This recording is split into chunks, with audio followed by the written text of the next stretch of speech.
Diane, will you lead us in the pledge? Where's the flag?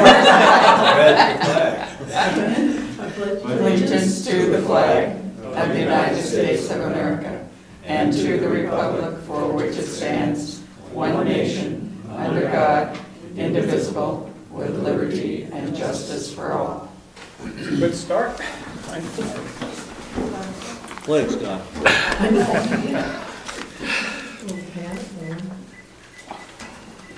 All righty. Being called to order, pledge allegiance, public comment. Mr. Is there an update on the Crime Watch signs?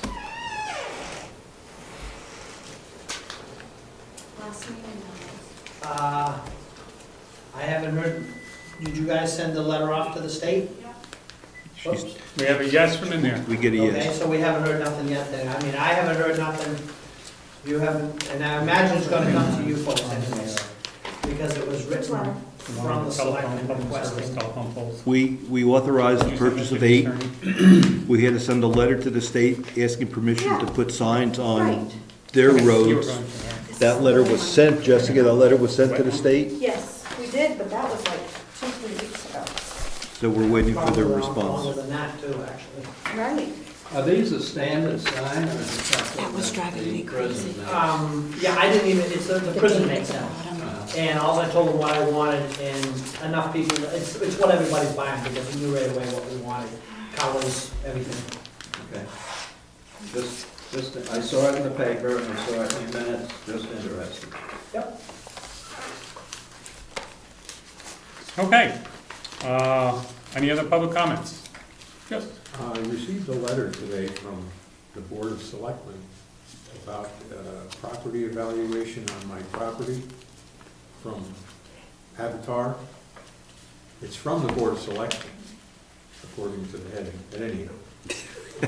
They give you 2 days that you have to call between 8 a.m. and 4 p.m. And those particular days, I'm going to be out of state. Now, does anybody know if Avatar accepts collect calls? They tell you absolutely do not call this number unless it's one of those 2 days between 8 and 4. Yep.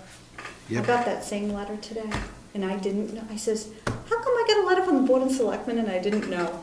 Isn't that interesting? Why don't you fill us in, So anyway, Thank I you. brought my letter also, and they're gonna be, in your email, you got some email you said? I did, but all it said is, here is a copy of the letters that we sent out today, and that was it. How many did they send out? I don't know.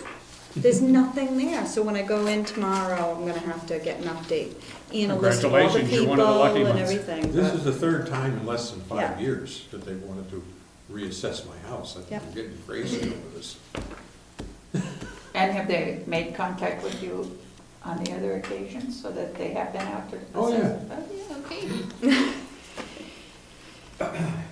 They like it because it's close. So I'll give an update Okay. when I find out from You them can't answer this. Sounds like tomorrow. an Avatar. thing. No, because I got my letter today too. I'll call and see if they accept it. This is, There you go. this is regards to the reevals that they, or the ones they pick up every couple of years? No, because they do that in February. Oh, okay. The So purpose of the they're gonna be interior scheduling inspection, appointments which for they expect to get, interior which they inspection. may not, is to verify the data listed on your property tax record for accuracy, What would they be looking for? i.e. the Cut- No, cut. it says Bedrooms. number of 25% bedrooms, random. bathrooms. Assessment every year.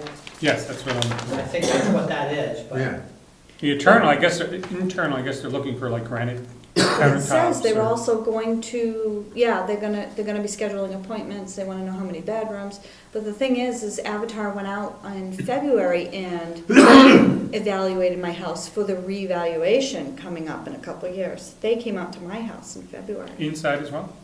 No, I had the flu, so he didn't come in.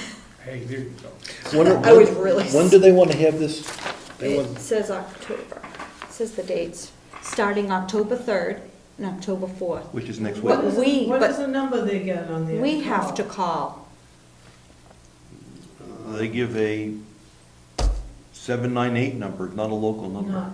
Well, I was wondering if it was because somebody was going to be here those 2 days. No, it's Chichester. And we're not Definitely gonna- it's Chichester. We're not gonna have a chance to get an update before the next meeting because they wanna start this on 10/3, which is next Wednesday. Next Wednesday, yeah. And I just got the letter today, I'm sure Tom did too.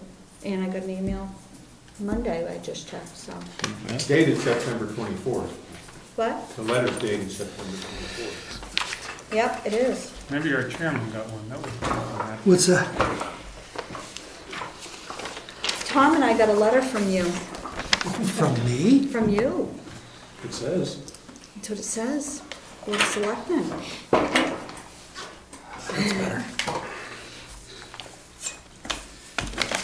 And we're looking for a response from you.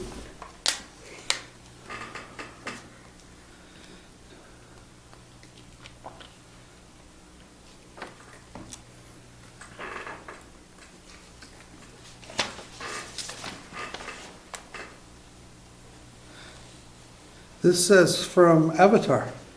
Well, on the top when it's addressed, it says Board of Return. Yeah, it says the Yeah. return of address It is is the from Board of, Avatar. the Board of Selectmen, but it's, Right. the letter's from Avatar, they send it out every year.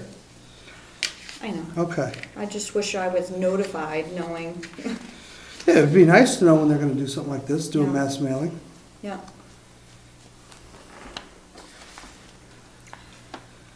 But they just came out in February to reassess my house for the big revow.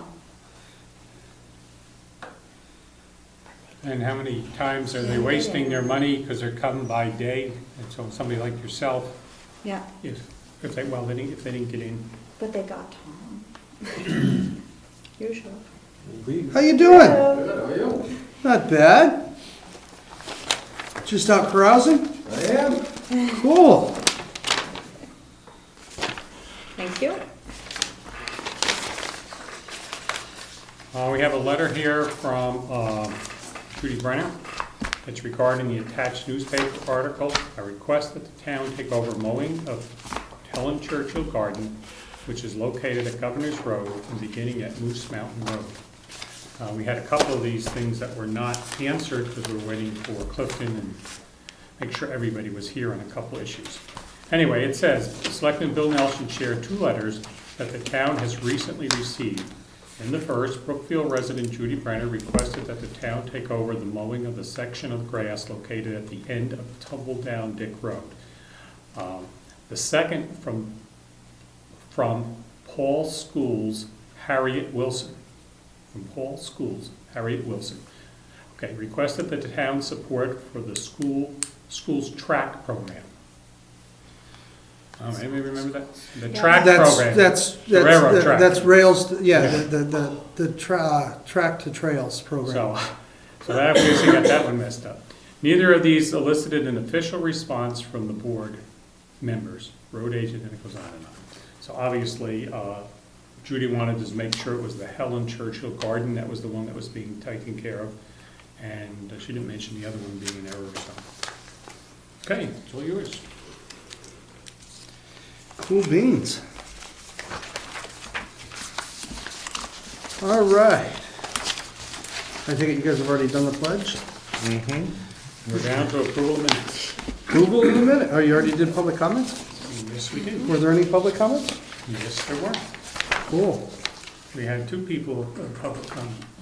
What was the one? You had one about your letter, and somebody else had one. Dick asked About the signs for the, and Okay. Eddie answered the question. They're on order, and he's waiting for the prisoners to get moving. Let's get the chain gang going, huh? All right, approval of minutes, August 28th, 2012, and September the 11th, 2012. I only have the 12th with the 11th with me, I didn't bring back the August ones. You didn't get the other one because you weren't here. So I gave you the one that you were here for, and Oh. Rich the one he was here for. You were Cool. here September 11th, so don't even look for it. I make a motion that we accept the minutes of August 28th. I second it. Any further discussion? Hearing none, all those in favor? Abstain? Selectmen, oh, you're on, I'm sorry. What's that? You're running. Now let's go to September the 11th, 2012. Make a motion that we accept them for September 11th, 2012. Second. Any further discussion? Hearing none. All those in favor? Aye. Abstain? Yes. Okay. We had a request, this may come under, are you prepared to talk about the track program? Anybody, any issues? One other public comment as I made back, Ernie Brown called me today, I thought he would be here, to discuss an issue with the money that is for the scholarship fund and the playground fund. He feels that somehow the money has been commingled together, and that it needs to be tracked down as to what money here, what you're gonna ask, what money goes with what. As we mentioned at a previous meeting, I don't believe you were here, there has been a request for, or they're thinking of taking, or trying to get the town to agree to take some of the money from the playground fund and use that for the track program. Harriet, I believe, was the one who came and made the presentation. Okay. Yeah, the Park and Recreational Equipment Fund. Not the equipment, equipment's not the issue.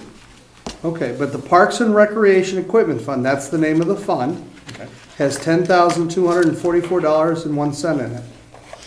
Scholastic Award, $346.32. That's the regular one, and then the Scholastic Award B has $8,250.23.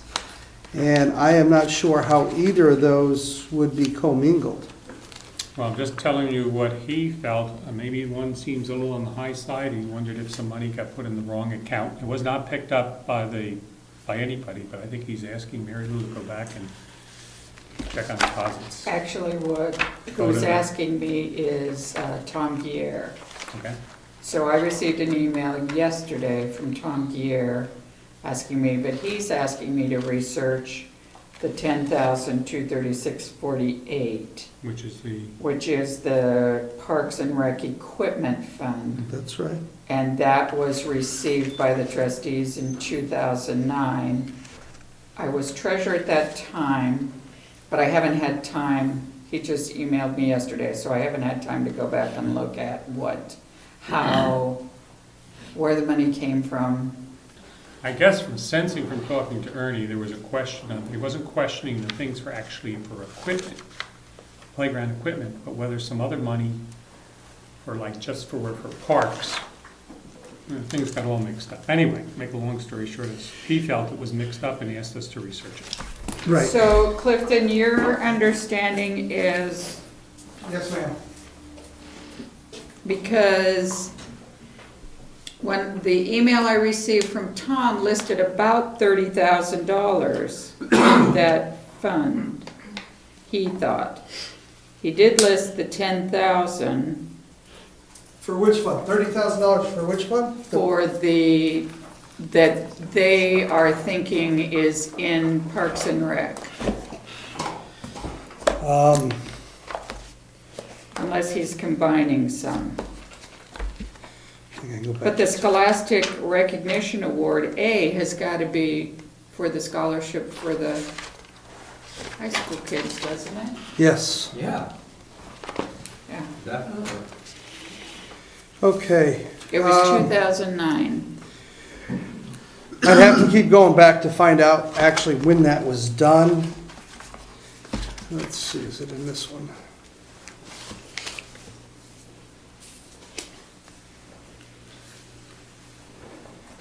Yeah. We'll just start with 2008.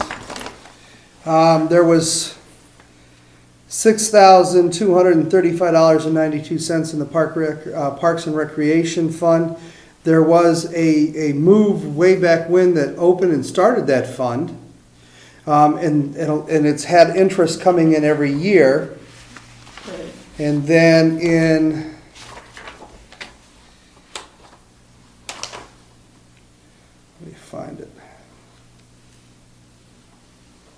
2009 was when he indicated. 2009, we added $3,744 to that fund due to a fundraiser that was held Right. by the Park and Rec Committee. Was it the Dave Guttadero? That was a Dave Guttadero thing, which brought that balance up to $10,000.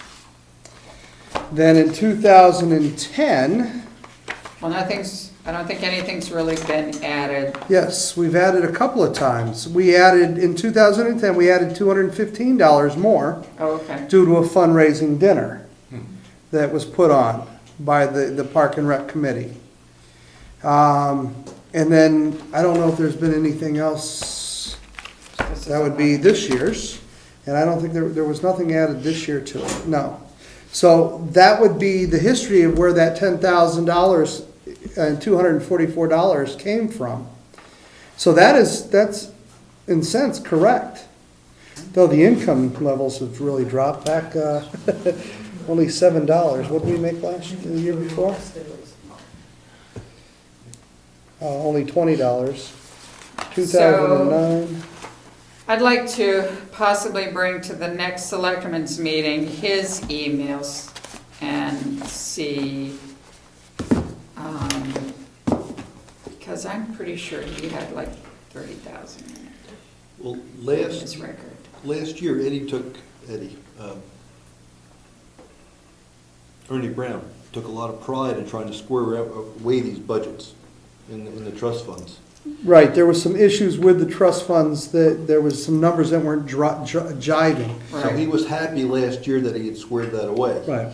But now he sees something he thinks is not quite right. Correct. So it sounds like we have to do some phone calling. Dick? I'm not privy to this communication, but I'm getting the impression that the tract group would like to take this money and apply it to the expense of improving the trail, the Yes. rails to trail, Mr. the railroad trail. Is this? Mr. Brown told me in a phone call this morning that they were hoping to get $3,000. I think that was the number he put out. That was going to be matched by somebody, and then they could apply for money from the state or federal government or somebody to Okay, get that $28,000. was where I was going, because I was on the original committee for several years for Rails to Trails in Wolfboro. And let me tell you, you're looking at hundreds of thousands of dollars here. We're not talking $10,000, we're not talking $30,000. We're talking an unending number of grant applications that somebody has to write. And that land belongs to the state. So no matter what you do, it comes under the railroad department of the Department of Transportation. It's a very complicated process. And what, I don't know how they expect to get this money, to be honest with you, to do anything. If you don't do the whole thing, it's useless. I know that, Dick, the part they're interested in doing is going from the diner to like where Harriet and Ernie's land is. Yeah. So Big- that's the piece. Big deal. Where does that go to? Well, I don't know.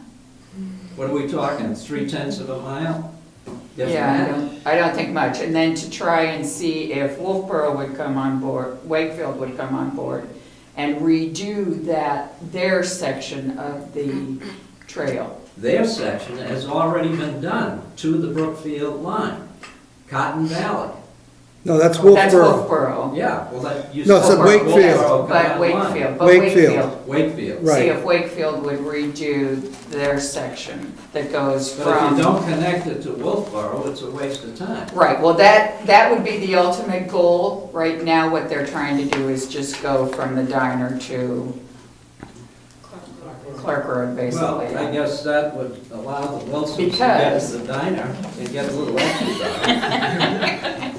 But the piece at Cotton Valley is where they'll really run into trouble because there's so many wetlands Oh. in there.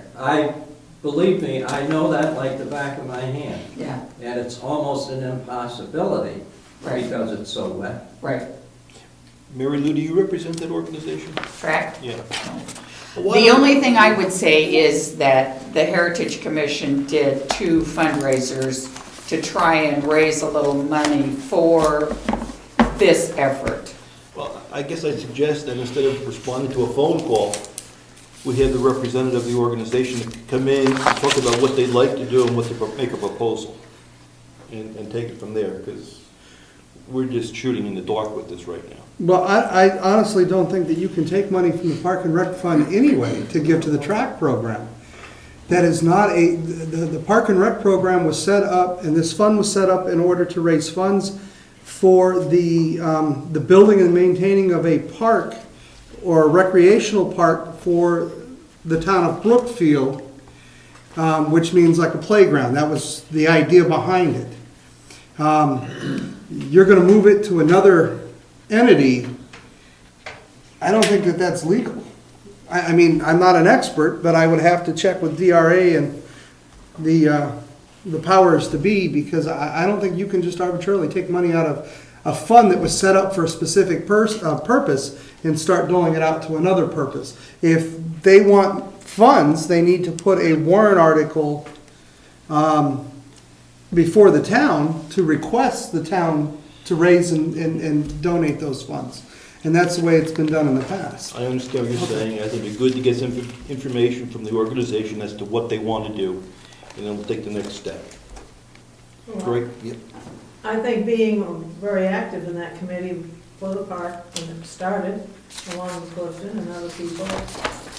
There was, of course, fundraisers. There were also people who donated not small amounts of money to that for that specific reason, for a park or in a playground, not for the track. Right.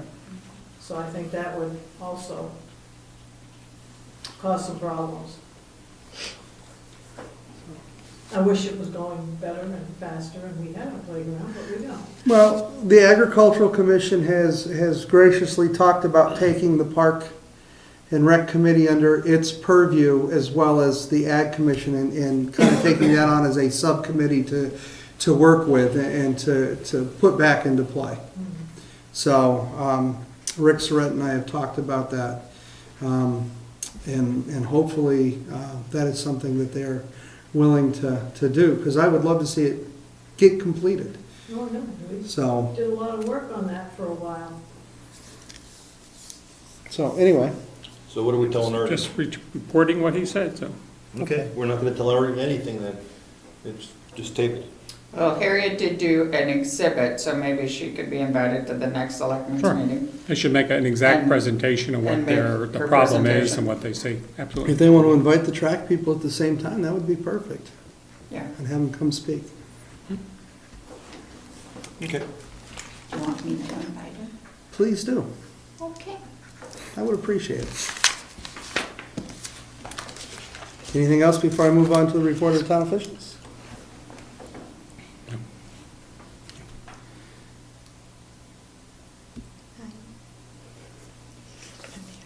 Town treasurer. I thought about calling the tax collector first, but Oh, you could. since I see her in the audience tonight. And just here, because there's nothing on TV. NCIS season order. Town business is second rate. Actually, should be we're tired of the political ads. That more to the point. That's why I disconnected mine. Okay, so I have done the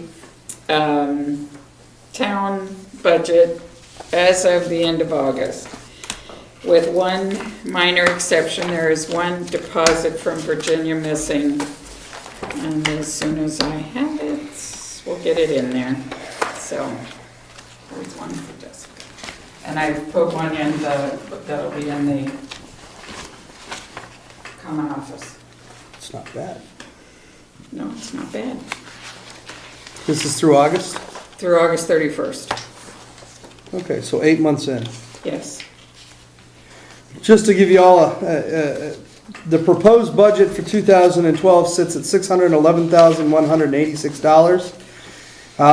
2002 actual year-to-date that we have spent With this does not include capital outlay transfers to capital reserves and expendable trusts.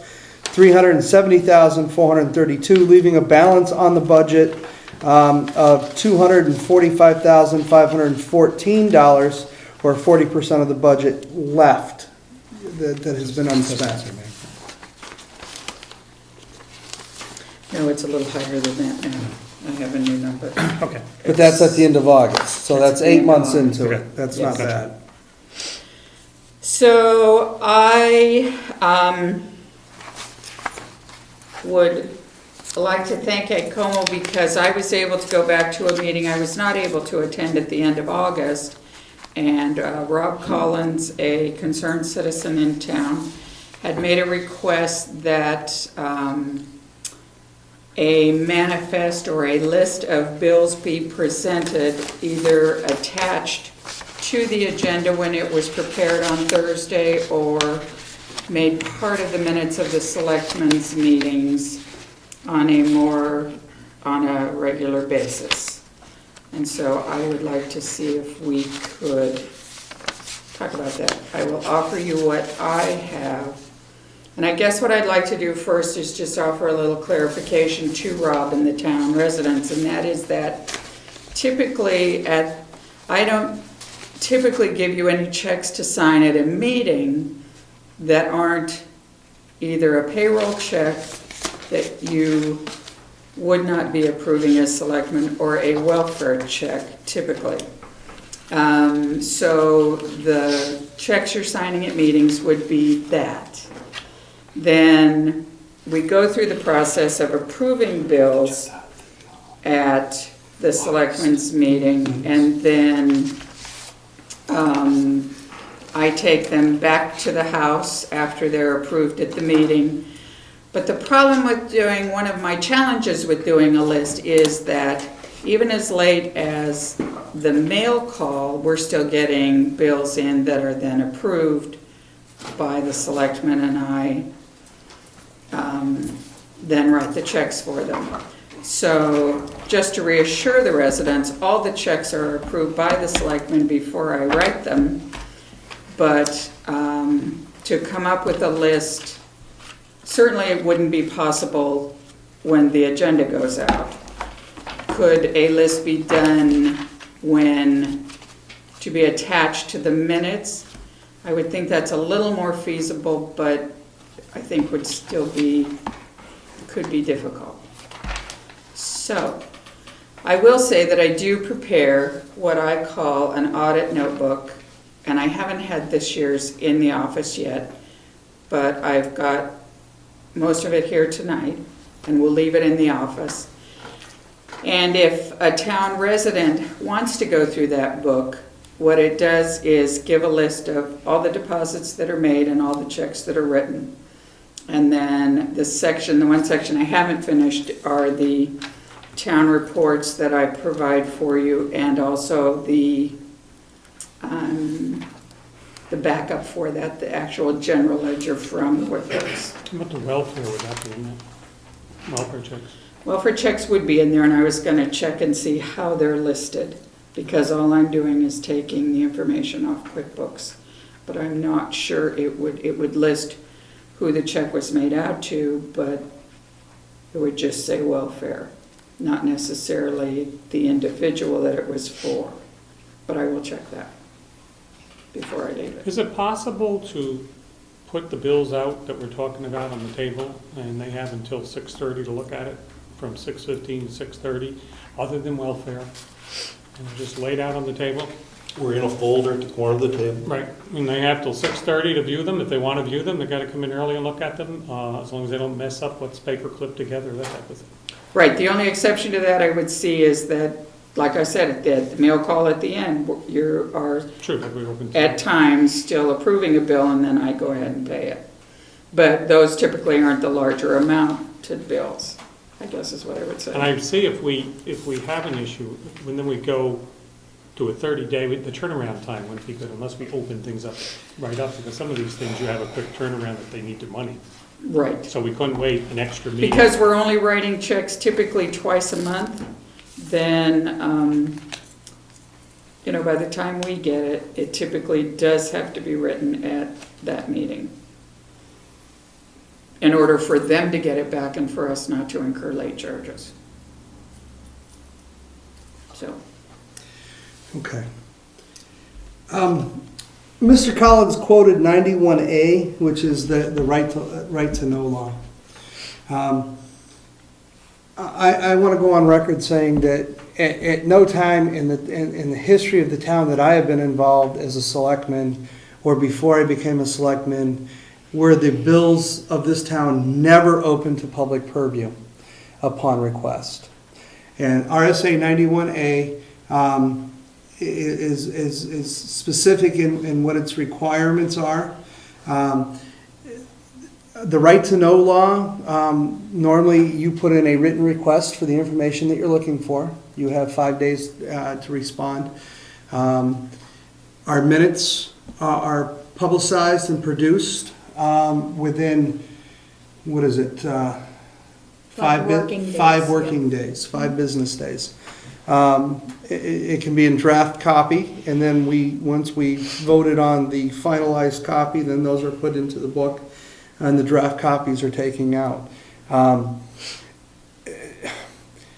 To change, and there's nowhere I have found, and I have looked through all of the RSAs that I could find, and again, I'm not an expert, but there is nowhere in there that I have found that says all your bills have to be displayed prior to a meeting, prior to the selectmen voting on them. Town's business is town business. I know towns that don't, nobody ever sees their bills. They come in, the administrator pays them, and they're gone. If we want to do the bills in an open and tell everybody what the bills are, with the exception of those that are protected by the RSAs as such as town welfare, then at each meeting when we approve the bills, we announce the bills and what the dollar value is, and that we are approving this bill or we are denying the bill. It's as simple as that, and I don't think it needs to go any further than that. Any bills that come in the mail, we can announce during the mail session of it. But to put an additional burden on the treasurer or anybody else here that is unnecessary, I don't think that we need to do. So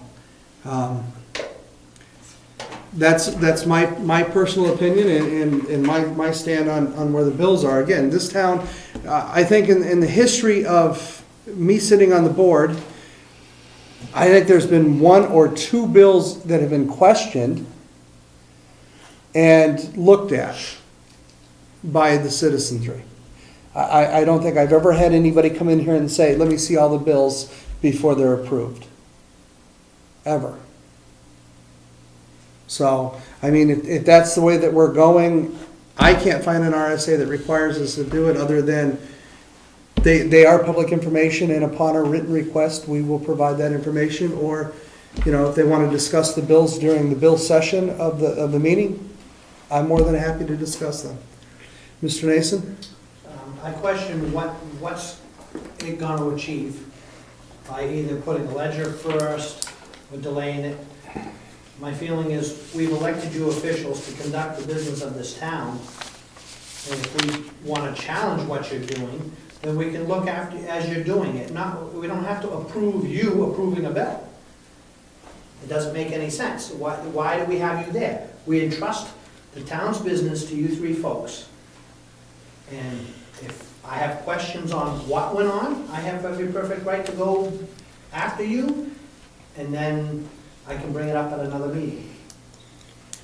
That's just my take on it. But not only that, are we trying to produce and get our bills paid in a timely fashion to avoid any late penalties? I mean, there was a point in the time where we weren't approving them once a month. And the bills were late, and we were getting additional charges, and those services were costing us extra.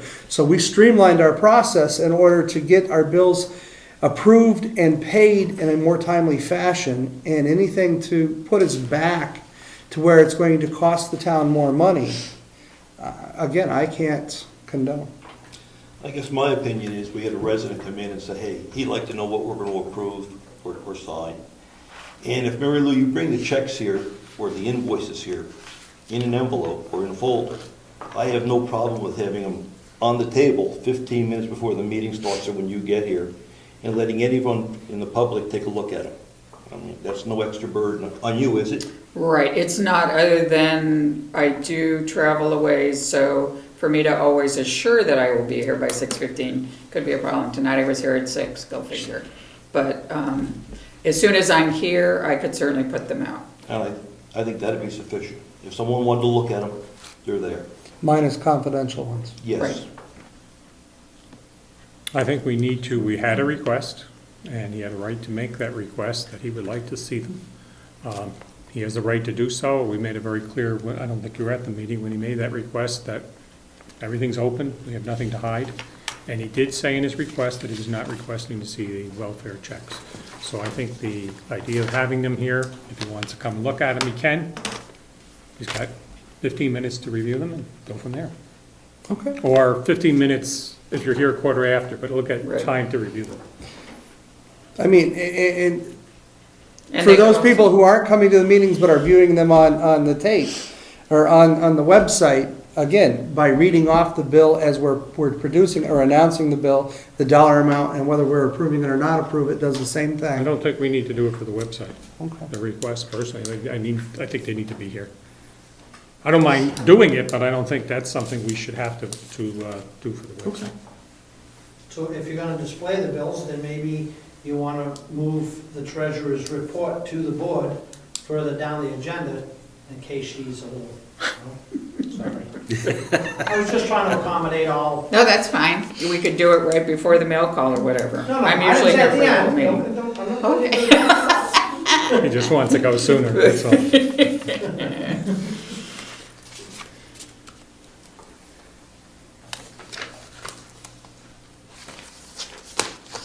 So where are we leaving it? There'll be a folder? I can do a folder, that's no problem at all. Well, So I have some bills for you to approve. we'll read Did you it. put them out in the folder? Put it on the folder, we got 15 minutes. I don't have a folder. Do you have a vanilla folder? Anybody who's here wish to review them? Just announce them. Okay, so while you're doing that,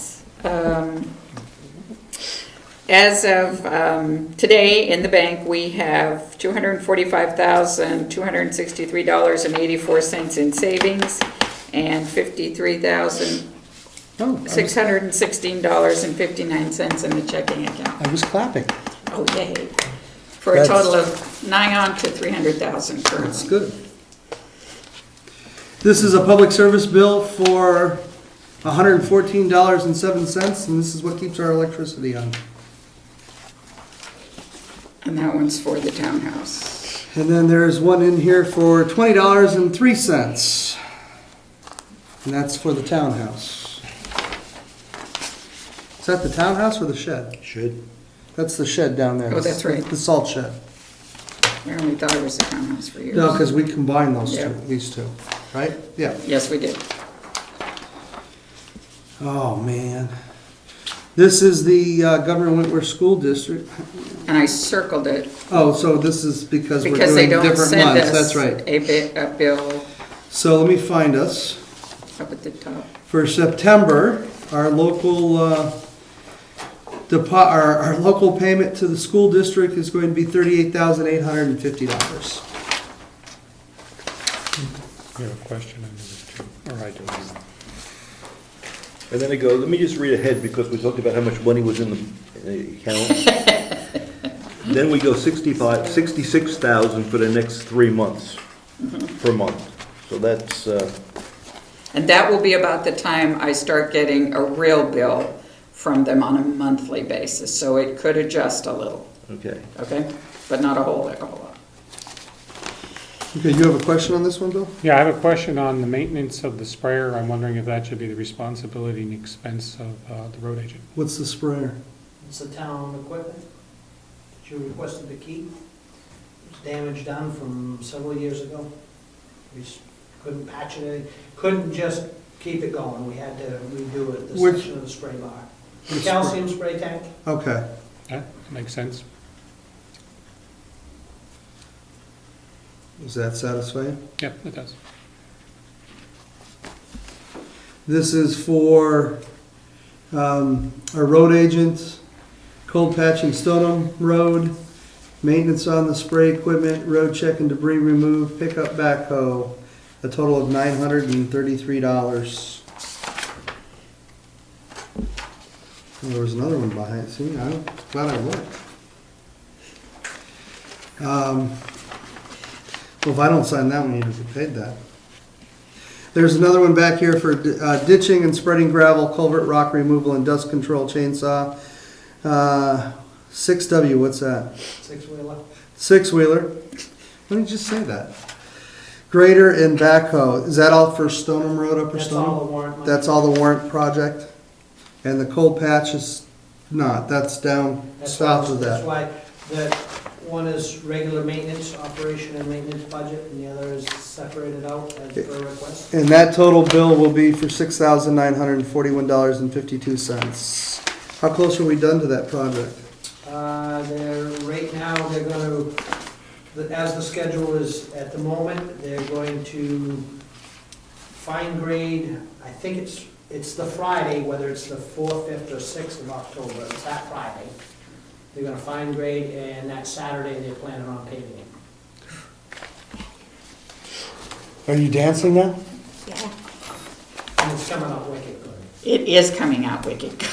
We I got, love that New England saying. we got a compliment from Mr. What's his name? Tapper, Andy Tapper. Complimented on the job. Was very pleased. Wow.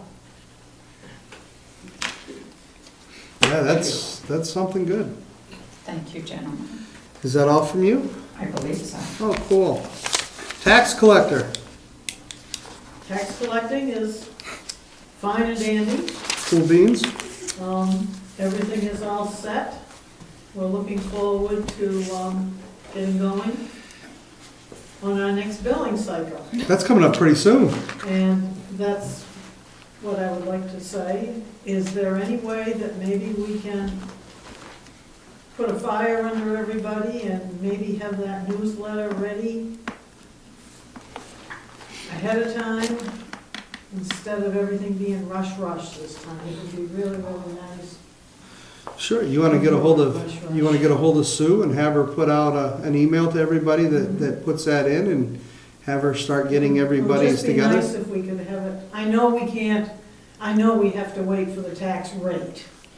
That's the thing we usually, but that's only. Yeah, but all the different departments can start putting their newsletters together and getting them to That's what I'm her. wondering, if we can do it now instead of Sure. waiting until the middle of October, or. Do you want to send her an email and have her send that out to all the people that put in? I will talk to her. I think she has a list of everybody's email. I will talk to her. But if they don't report, it doesn't go in. Right. And that's the same with you guys too. Mhm. If we don't report, it doesn't go in. Sounds fair? I know which one we were waiting for last time. Yes, it was me. And Bill and Rich picked up the slack and took care of it. So, I'm endeavoring to be better. Other than that, we're ready to go. My new deputy is working out beautifully. Awesome. She is trained. Do you need to give you a letter stating that? Yes. Yes. Thank you. Yeah. Part of her training is coming from working with myself and Angie over in Wakefield, because we have an emergency situation over there. I don't know. So are if they you know. paying her? No, I'm not paying her either. not paying me either. But I'm volunteering my time. I feel with Rose, it is awfully good training, better training than she could get here with me, because we're talking humongous amounts of stuff that has to be done. The tax collector in Wakefield, I don't know if you know, is new this year. She took on the job from Kathy Kinville, but Kathy was staying on as her deputy. Unfortunately, Kathy is very, very ill. So I've been stepping in and helping Angie as much as I can. And feel it's beneficial for Rose to do some of the things that we're doing over there now, because she hasn't even done her lien, which has to be done by the end of the, yes. Tell us about it, we know. When we go in to help her do her lien notices, we sent out, what, over 500 of them? 500 notices. I think it was more than that, but I don't recall now. At what These were point, certified, these were certified letters that we had to get printed out and in the mail by the next day. It was, does it Wakefield's responsibility to pay her? I can understand for a certain amount of training where I can buy that, but there's gotta be a point where they pay us, or it just seems. Are you submitting those hours that you're doing in Wakefield to the town of Brookfield? I submitted 4 hours, yes. Okay. And how many And hours she total have worked- you put in over there? 16? Okay.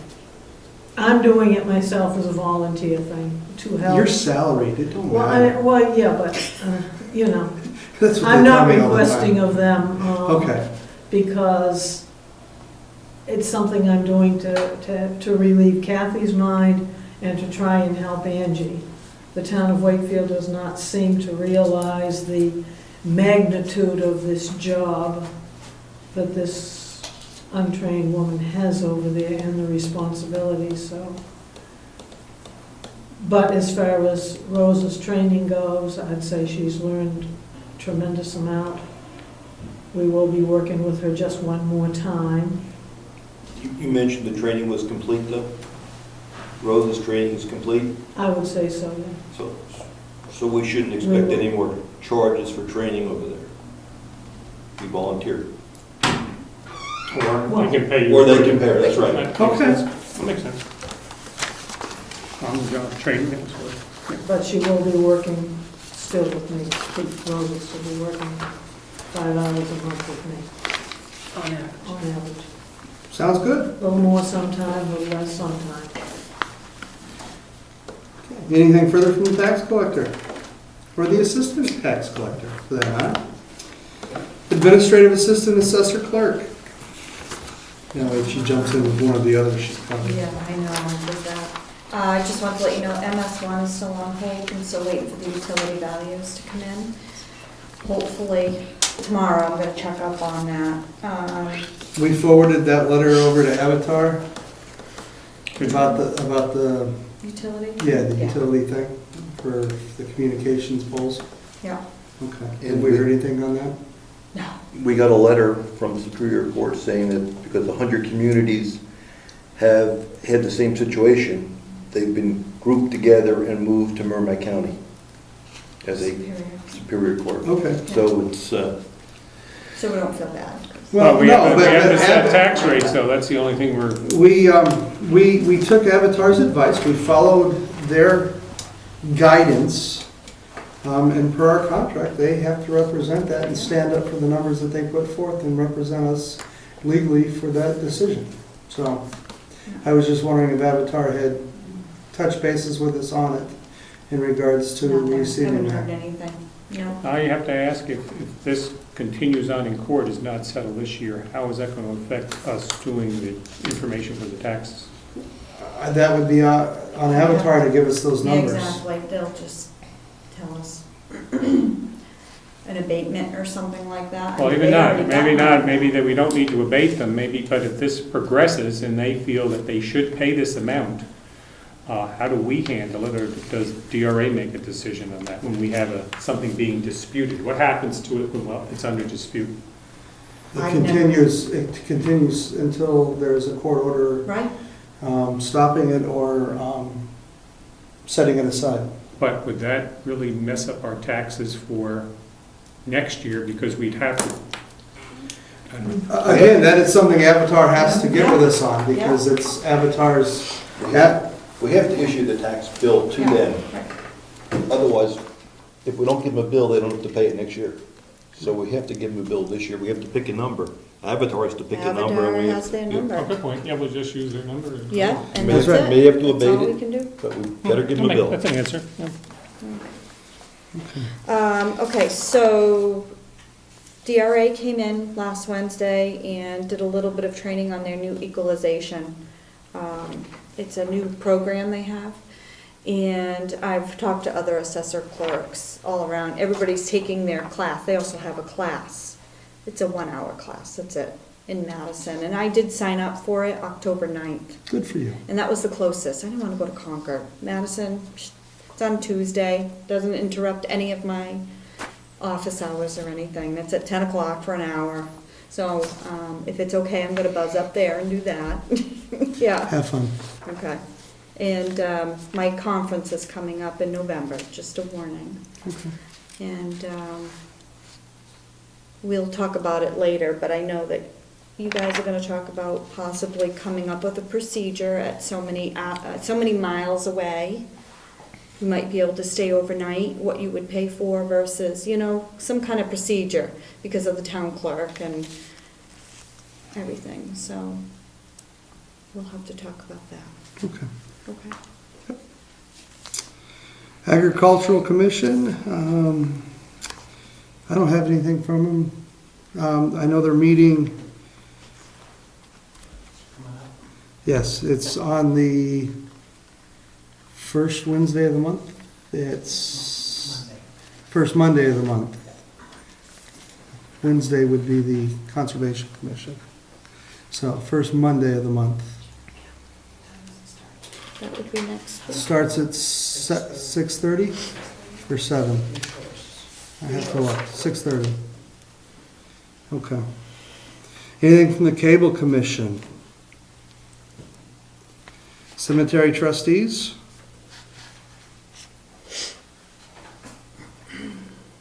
Hey, when did you sneak in? Road Committee and, I'm sorry, Code Enforcement Officer, Road Agent. Pretty quiet on the code enforcement with the exception of a renovation on Garney Road. A lot of questions, they're trying to do the work to code. And then I have an application for a large renovation on Wentworth Road, the old Ron Murray's residence. And other business, I had contacted Laura Spector about the issue of people starting work before, and she said we can't really fine them, but she believed that she was gonna get back to me on having a separate fee structure. So it's not a fine, but we could have a separate price for late filing, if you will. I don't know the actual wording on how it's gonna be, but she's working on that. And I did a little over a week ago, I believe, I'd have to look at my notes, but I believe it was a week ago Thursday, I did an inspection on 75 Lyford Road. And I was quite surprised. They've done a nice job, they've got all the structural repaired. And they were, I'm guessing, at that time, they were 2 or 3 days away from having the electrician come in with the new wiring and things like that. So that was going good. But you haven't been back there to inspect any electrical or? Nope, not until I get it done. He has to call. So that's it as far as code work. And as I said before, you can see by the bill, there's been a little bit of maintenance. Most of it's been working up on Stone Road, and it's come along really nice. Question for you on the sand. The sand shed is empty. Yep. What's your plan for getting it filled up? Soon? Yeah. There's an inch of snow up on top of Mount Washington, you know. Well, if we get an inch of snow tomorrow, we have enough sand to cover that storm. Are you sure? Yeah. Okay. October 31st is coming. Yes. The cupboards are bare.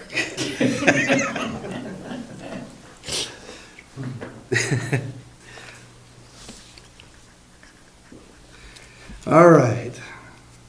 And we still need to get salt too then. Yeah, that'll be at the same time, so we can Mix it together as mix your, it, and then when we're done, and everything will be full. And then excess salt goes back in the backside. Okay. Conservation Commission. No emergency management director, but we do have the assistant emergency manager. Nothing to report at this point. Okay. No forest fire warden. Nothing from government. Huh? Assistant. Deputy. Oh, we have a deputy here, that's Come on now, right. let him have a report. Nothing to report here either. Okay. Governor Wentworth School District. Heritage Commission. We had our training last Saturday with the ladies from the state, 2 ladies, Edna and Tanya, and the dog, from the state of New Hampshire on how to do a site survey for the town of Brookfield. When the 2 ladies showed up, they indicated that Brookfield has no sites on their records. It's very sad. So we do have a list of 3 or 4 pages in the back of the town history. And that is obviously the chief project and job for the Heritage Commission is to document all the sites. So we tromped around 3 current sites that we knew of and had great fun.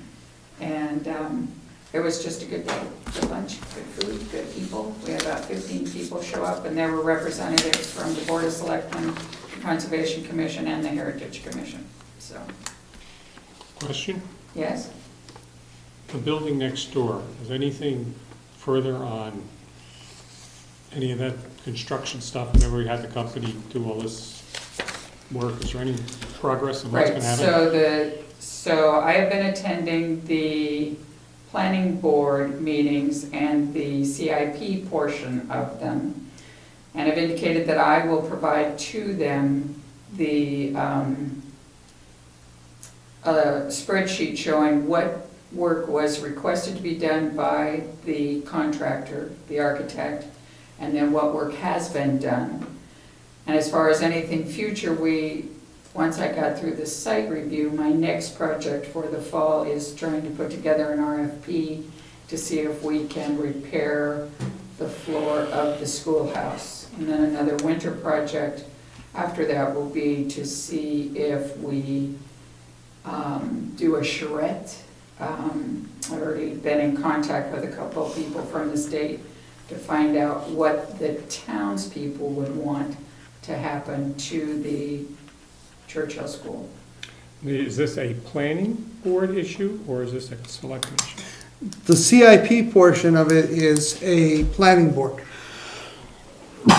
Excuse me. The planning board was tasked with putting a CIP program together way back at a town meeting and are finally working on it. And it's been an ongoing thing for the last couple of years.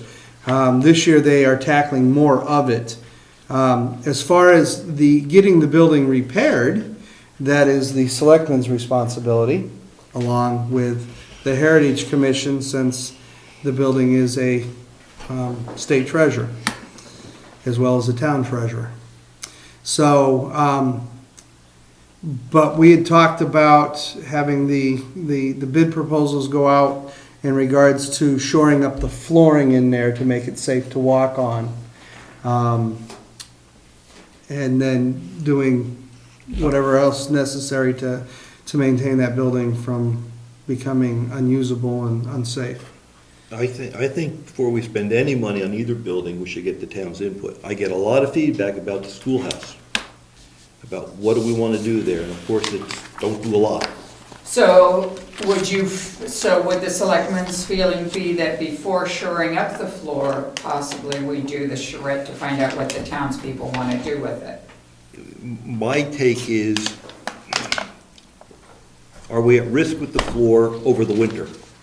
I don't think so. We're not going to use that building in the winter. So we have time to figure out what we want to do with the entire structure. So I would postpone the bidding on it for shoring up the floor until we decide until we hear what the town wants to do with both structures. Okay. That's my opinion. So we can progress with the charrette and see what that would involve. I have names to contact from the state. And another company But I can do that. It's whatever you prefer the order of worship to be. Yes, Dick? Will the schoolhouse be used for the craft fair in December? And then it would be used for the, there is no craft fair scheduled currently on the town website, which is the calendar for the town events. So evidently, no one has contacted the town or the selectmen to reserve it in December, because I looked for it the other day, Not yet. so. But it's coming, and we know it's gonna happen, because it's happened every Well, year. sometimes there's a lot of traffic in. Yes. Depending on how big the fair is, to answer Rick's question. It's a good point. But we were told at this point, the floor is stable enough for people to walk in there. Probably not for 100 people to jump up and down, at least for people to walk through. But it is handicap access, so. It is the handicapped access as well.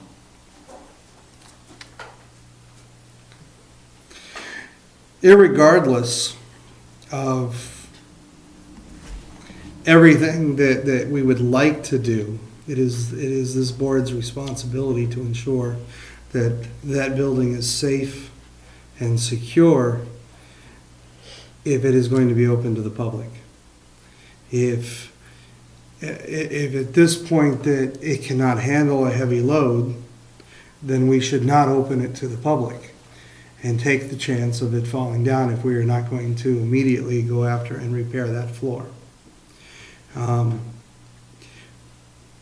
How we repair that floor is still, that, I guess that's the question. Are we going to do it to historical standards, or are we going to do it to modern standards and make it, and get it done in a reasonable amount? So the schoolhouse is not on the National Registry of Right. Historic Buildings, only the townhouse is. So, the process, you know what, I don't know enough to answer that, Clifton, to say whether it should be repaired. I can't imagine that shoring it up would be, Detrimental to it? yeah, historically, Correct. rather than, Can I ask a question? Yeah. Eddie, would you give a rough idea of what it was gonna cost to shore that up? He gave me an I estimate. defer to you. Yes, Eddie gave me an estimate to repair it, and it was less than half. So the original estimate from the architect was, as I recall, $18,000, but I have the report there probably. Just for the floor portion? Just for the floor portion. And I received one estimate from 10 Construction that was, 7,900 bucks. I don't think it's correct to discuss that at this point because the Right. rest of the bids haven't come in. right. That was just an estimate, that wasn't an estimate, okay, however you want to do it. I was So asked to give a rough idea. there was an estimate that was less than half of that Right. for the repair of the floor. And it was felt at one prior selectmen's meeting that there would be enough money in this year's budget if we wanted to do that. And my question is, are we repairing the floorboards or the, I guess, joists underneath? Structure. It's the structure underneath, it's the So it's gonna joist. cost that much just to, okay. Oh, yeah. I was thinking there was a cheap way around this because it is a fire exit. Well, it's cheaper than, And it is so we've got a number of issues, so I was hoping there would be a quick fix for that that would get us by temporarily. I don't know, a 6x6 put under there, a long, I don't know, I'm not a builder.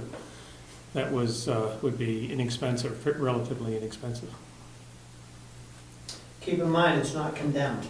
It's just, their statement was, the problem I found with their report is they just said it was inadequate for full capacity. I don't know exactly how they worded it, but they didn't say what capacity it was suitable for.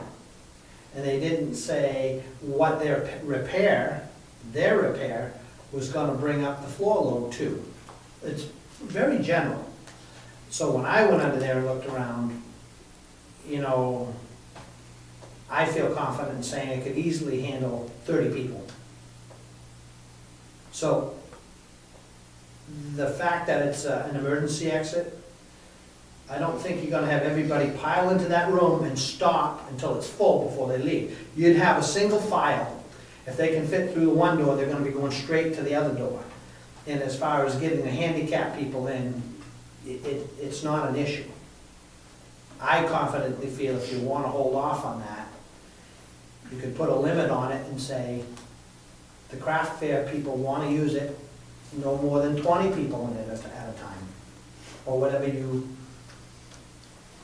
or have Salmon Falls come back and say, how many people can go in there? I don't think the craft fair people even used it last year, did they? No, they didn't. Not last year. Unfortunately. You know, the fire chief is the one that sets the capacity for these rooms. Yes, he is. Only, but not structurally. Right, he No, sets no, it by but- floor size. But we might. Space size. Right, they have a formula. But it might be good to get his blessing on the thing and tell us how many people that room should hold. He already has it, it's posted over there. For the schoolhouse? Yep, Oh, Both of them have to, yeah. okay. both of them have capacity by floor space. So that doesn't mean structural hold. So, yes, sir. If you're just concerned about the workload, couldn't you just cordon off an alleyway to the back door? And just not let anybody use the rest of it, just use it as an entrance-exit thing? Some yellow tape and chairs or whatever, so that nobody uses it, then you wouldn't have to worry about the load. Yep. Until you got it fixed, or decided not to fix it. Well, if we're not gonna fix it, then we should take it off before it damages the main schoolhouse. And at this point, I think it would cost more to remove it than it would be to repair it. So.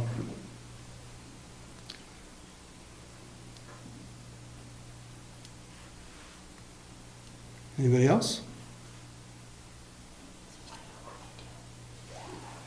I would like to see it get repaired, but I'm one of 3 votes. What's the historic commission's take on it? What's our take on it? Well, I guess I would defer to say I'm not gonna speak for myself. I would need to bring it up at the next Heritage Commission meeting. But I think we can go either way. We can do a charrette to see what the townspeople want, or we can go ahead and do an RFP. How long would it take to do a charrette? I mean, when could we schedule that? So typically what a charrette is, it is you post like you would for any of the other town events. You post and have a minimum of 2 to 3 meetings where you invite local citizens to give input. And you also have a facilitator there to move the meetings along. A paid facilitator. Oh, yes, paid facilitator, to move the meetings along, to come to a conclusion at the end, and then my assumption would be that something would be brought before the people at the town meeting that would be voted on, what they want to do with it. Well, 2 questions then. How much do you think it's gonna cost to have the charrette? And how much time? Do you think it's gonna take 2 or 3 sessions? Minimum, yeah. Really? Oh, yeah. Well, so that you can get an overview of as many townspeople as you can. And get as many townspeople as you can involved in the process. And as far as the cost, you know what, I don't have that information, but I can write back to the ladies that I wrote to and see if we can come up with something. I think having at least 3, I mean, there's gotta be a limit. I mean, people would have it over a 2-week period if you give too much leeway. So I think it should be 2 days, you're here for your input, maybe 3, but beyond that. Too Right. small a town to have it stretched out so much. Once a week till Christmas.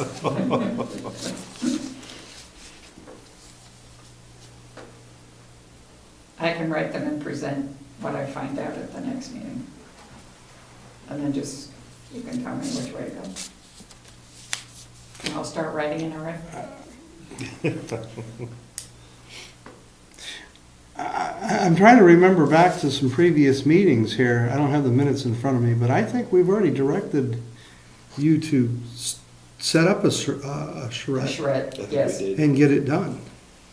But I think that was not more on how to repair the building, but on what kind of use we wanted to Use. utilize that building for. Right. That's why it's on my list. I don't think that we ever, we ever had the opinion that we were not going to repair the building. Oh, It was just a matter of how we were going to do it. I differ. I got input saying people don't want to spend any money on it. And that's why I bring it up. Does the town want to spend money on that part of the structure? Well, and then again, regardless if they don't want to spend money on to repair it, they're going to spend money to tear it down. That's the option. Or Or move it, or we do something with it. Free building, come take it away. Well, aren't there bathrooms in that part of They the- are. So are the heating systems. Yeah. Yeah. We have We to go have back to an that. outhouse. That's the story. What is that? But it'd be a two-hole They won't let us. I mean, the bathrooms are in there, the heating system's all through there. The handicapped access. Handicapped access is there. However you look at it, if we take that down, we are going to have to form or build some kind of new construction to house those areas, to house the bathrooms, to house the heating system, and to provide for the handicap. I mean, the ramps there, you're going to extend it all the way over to to the back door. So regardless of what we do, there's going to be some dollars that are going to have to be invested in this, one way or the other. Because if you do nothing and let that building fall, it will take down that back wall of the townhouse. It'll do more damage than it'll do good. So We can't do that anyway. It would just look terrible. it would look just nasty. I mean, that's awful. I can't think of that. Blue top, Huh? blue top. Blue top and white tape, Green tar. Oh, green. Yeah, we want to blend with the surrounding woodlines. Blue's cheaper. They are, actually. Okay. I'll get back to you. I mean, if you're Thank gonna you. do that and take it down, then you might just as well add a whole new building on the back. Well, somebody, Which is I think what at one wanted meeting, to do before Yes. we built this, but we won't talk about that. there was talk about taking that old building down and building a brand new one in its stead. I know. Again, the use of that facility was going to dictate how we repaired it. So,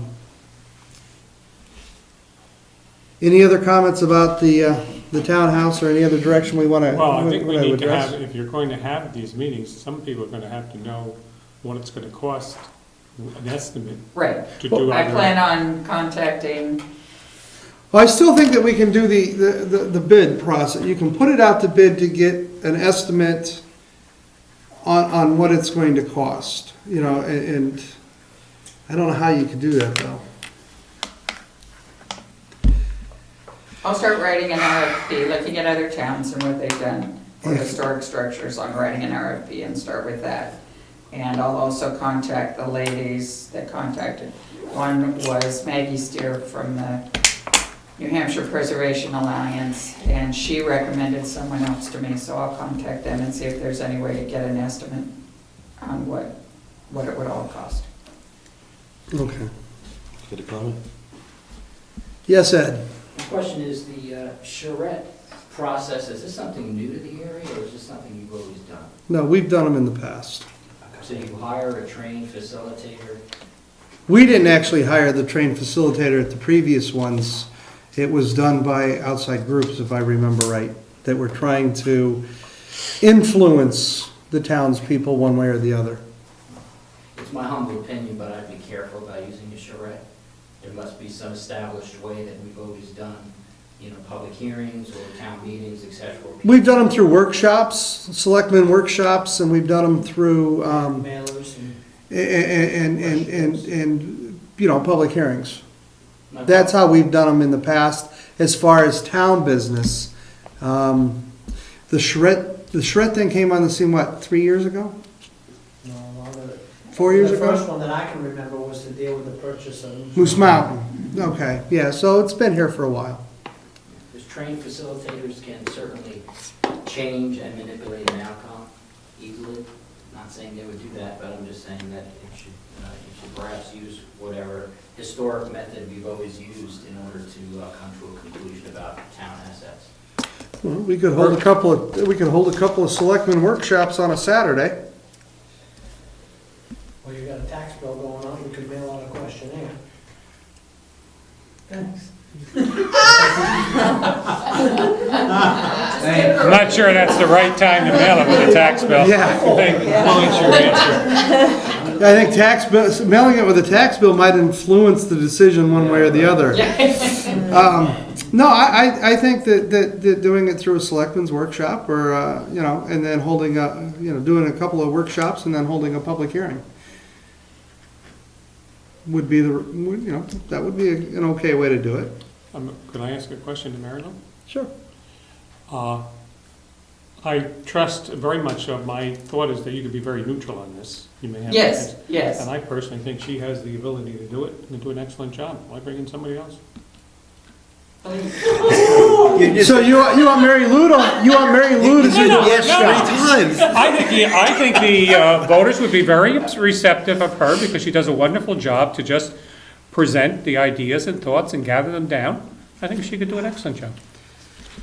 Mr. Nason? With the Serve upcoming muffins, elections, is there any way to do an exit poll other than political stuff? I mean, could somebody stand out there and poll the people who leave on election day? Is that Oh, can I do that? a simple 3 questions? Oh. You would have to put that in front of the moderator. Not Because outside, you wouldn't. I'm not sure. So I would think we have to provide some data as to what we're talking about with cost. Right, Right. I figure I have to do homework first. And then we have a discussion in the town, based upon the cost and the options, they say they want to do this or they want to do that. So we'll hold a joint workshop between the Select Board and the Heritage Commission, where Mary Lou will act as facilitator. She's shaking her head, no. And get the town's input on the buildings. Yeah, that'll work I fine. think the biggest question would be from anybody in town is, how much it's gonna cost? That's exactly what the question's gonna be. Right.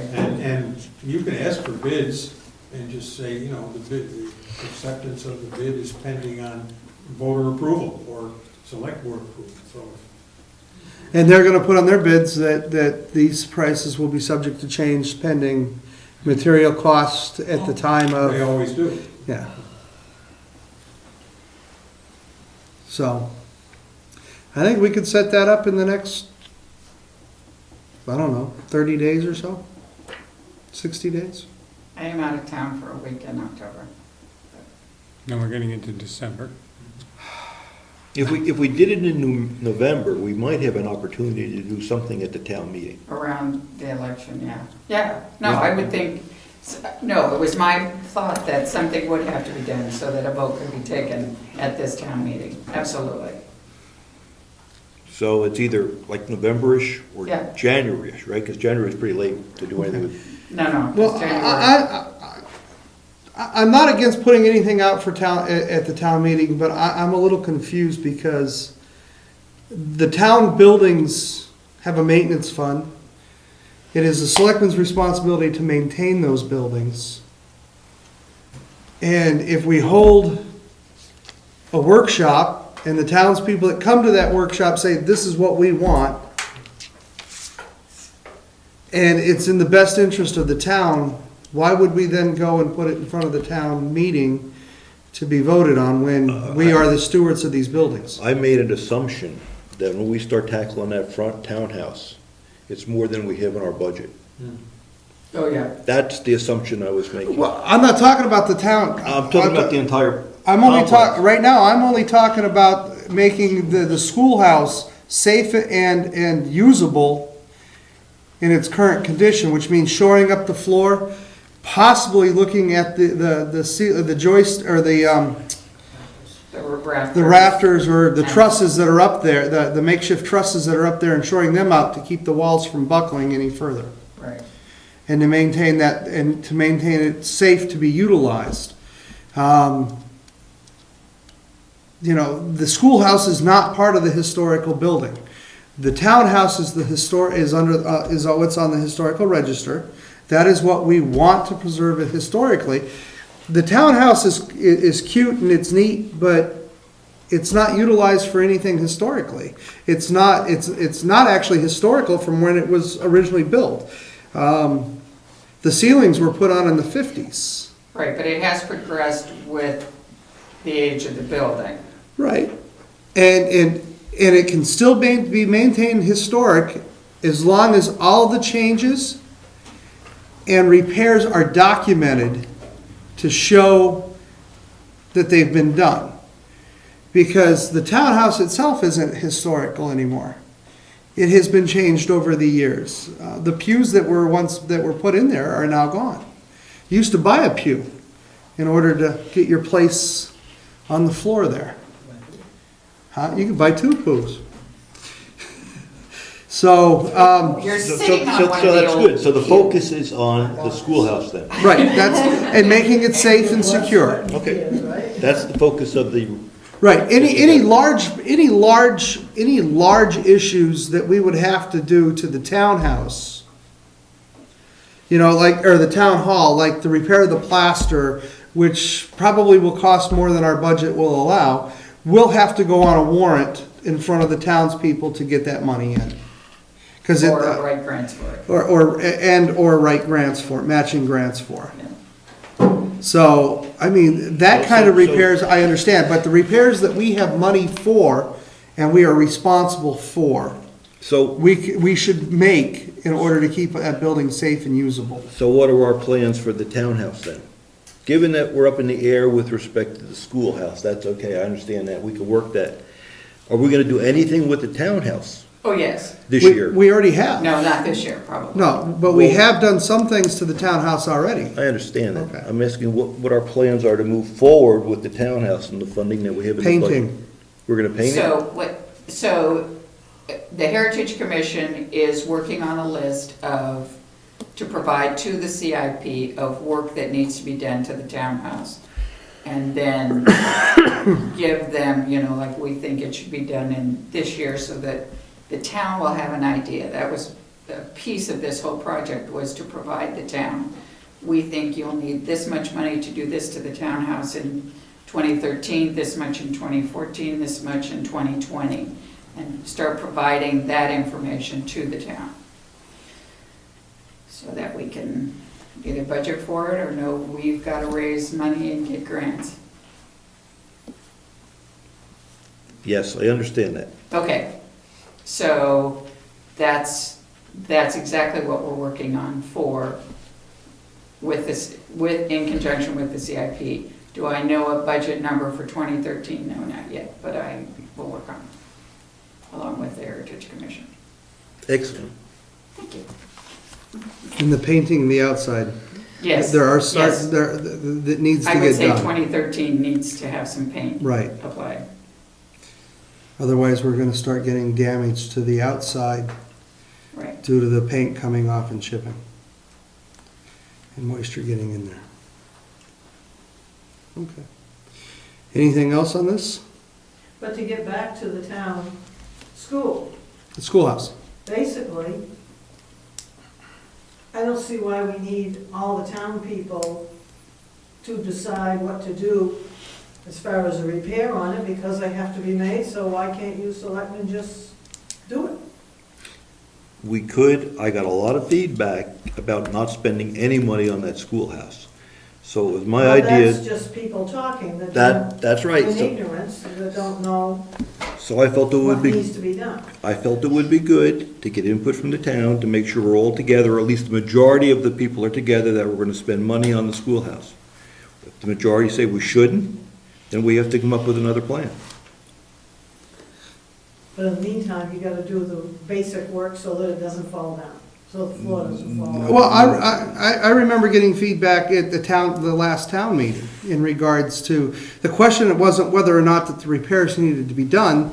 Everybody was in agreement that I spoke with that the repairs needed to be done, but it was how we were gonna utilize that portion of the building and whether or not that it needed to be done to historical standards or just get them done to be utilized, because if all we're gonna use that for is overflow and office space, there's no reason to utilize, to do it to historical standards. Make it safe, make it sound. Mr. Nason? Does that have enough historical significance to get some grant money to fix the schoolhouse? It probably does. It would be better if it were listed on the National Register. It's already listed. And we could do that, but it's about a 50-page or 75-page application to get it listed. It certainly would qualify. It certainly would qualify. Because one of the things we found out last Saturday was that they're now, oh gosh, this was hysterical to me. They're now considering, like, if you have a trailer park in New Hampshire, because buildings only have to be 50 years old, if you have a trailer park or a trailer in New Hampshire that's older than 50 years, it's now a historic treasure. They really said that, those ladies did. Well, an automobile only has to be 20 years old to be considered antique, right? Question though, if you did go through the historic society, Yeah. whatever you got, would you then be eliminated from tearing it down? Would that cut that Yes. option out? Yes, it would have to be maintained. It definitely would have to be maintained to a certain level, yeah.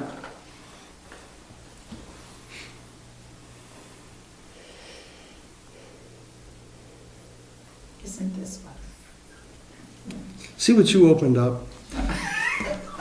No, I'm just kidding. Any other discussion on the old schoolhouse? Dick? When I was moderator, I was called upon to chair, I don't want to use the word facilitate, but chair a couple of charrettes on different subjects. We have a very capable moderator in Bill Marsh. I think he could handle that very, very nicely. I'll bake muffins. I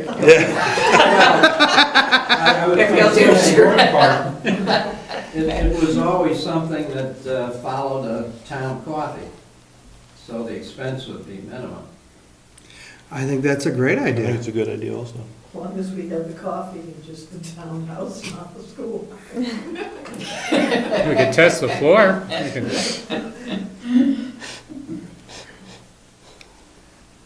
Get 20 people in there and jump, and if it holds that, we know that it'll hold Yeah, 30 that was people good. safely? Would it be possible to just have the Heritage Committee make out a questionnaire Sure. to send out with the tax bill? People are gonna send the tax check back in, you hope, they can mail the thing back. Just a How'd that dozen work out? basic questions to see if anybody cares, if they're interested. We did that with through the planning board once. How was our response back? Wasn't that for the cable thing? No, No. that was No, for, that was through a bunch of zoning issues. yeah, Oh, Yeah. Basically, it's a master plan. yeah, it was through okay. And you're lucky if you get 50%, it's more like 30%. yeah, but that's, But it's- And most of them want 30% access to the lake, so they all wanted a public beach. That's true. It was, that was the biggest concern on that thing. Right. My concern with this charrette, however you want to pronounce it, is the small percentage of the people in town. that will access it. I agree, because when Questionnaire I, might get to- yeah, because when I, Poll and- did the one, we had to do a public meeting for the results of the critical needs assessment, 5 people attended. Wouldn't And it that be, was after it had a town. wouldn't it be worth the election. expense to just have a separate mailing? What's the mailing cost for the tax bills? Do you have an I've idea? never really figured it out. 200 stamps, 300 stamps, because some of them will be Well, yeah. duplicates and all that. I mean, we Which could, you typically use the pre-stamped envelopes. Would you then be overweight if you added another piece of paper? Some of them will be. I had actually, as far as it going out with the tax bill, I had got permission from DRA years ago to put the newsletter in with it. I'm talking, Because we're not supposed to put anything in with. I'm talking about a separate mailing independent of the tax bill. Let me see how much the envelopes. Because you're gonna put the, 42 cents. you're gonna put the. Well, how many, first- how many mailing residents do we have here? Because you have to mail it out to everybody. You can't just pick and choose who you want to mail it out to. How many does our, do you have So, any idea, Jessica? 300? 450? I mean, there's 700 residents, right? Just under 700 residents. A box of 500 envelopes. The 10-inch with the forever stamp on it is $254.95 plus $12 postage. Just for your information. So you're looking at about just under $300 to do a mailing. To me, it would be a better, if we're gonna do it, that would be, it's worth the investment of $300 from the Heritage Commission's money. If you do it, I think they gave me that money this year. the thing is with these, you can get them, the windowed envelopes, and just have your letter so that the address is there. And it does have the return address already on it, so it's really the slickest way to do it. So I think I will contact the moderator, and so I think we will do a couple things. What I hear is we're not interested in the town probably paying for a charrette. No. Why bother? We have such gifted people. We in have town. awesome people in this town. Let's keep it within the town. So I will contact the moderator to see if it's possible to have a person stand out on election day and take a poll. Or we will also, I don't think it would hurt to do both. I mean, you're not paying anyone to stand out there on election day, if it's possible. Yep, And then possibly do a mailing. I think that's a good idea. I don't know if we need to do the mailing. I think we just do, I would volunteer to stand out there all day and take that poll. Write that right down. You hold my campaign sign Ed while you're Mason there? volunteers to stand outside and all day long and do the poll. Holy mackerel, Ed. And then I think what we do is we do a town coffee. So we pick a date, and we can advertise the town coffee by having word of mouth when Eddie's out there taking the poll, saying, come to the town coffee on this day to, No. sit in here. Find out more information. We'll put the sandwich signs out, we'll put it in the Is it you going to grunter. ask him a question, the questionnaire they're gonna fill out? He's just not gonna invite him to come to the meeting. No, he's gonna have some questions to have them, Okay. he's gonna ask them some questions. You know, Handful, so small amount of questions. yeah, I Yeah. would say no more than 5 questions. Yeah. And then we can bring And Ray can those, be your alternate? Yep, bring them to the meeting. bring them to that town coffee, and, If no one shows, then we do what we think is best. that's right. We give them an opportunity. And we drink coffee and have muffins. Lots of muffins. What's wrong with muffins? That's the plan. Apple crisp. Apple crisp? Oh, apple crisp, I'm there. I'll bring the ice cream. You need a big hall. Can't do it in the schoolhouse. Can't jump up and down.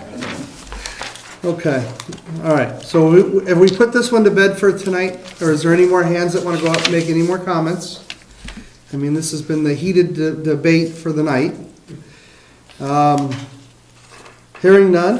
The Joint Loss Management Quarterly Meeting will be December the 11th, 2012 at 6 PM. Anything from the Planning Board? I know that they meet the second Tuesday of the month at, Second Monday, October 8th. I said second Tuesday, that's us. You're right, second Monday, October 8th. Okay. Any other boards or committees that I missed that need to stand up and speak? All right, under old business, Nate Fogg, the preambulation, I'm still waiting on that.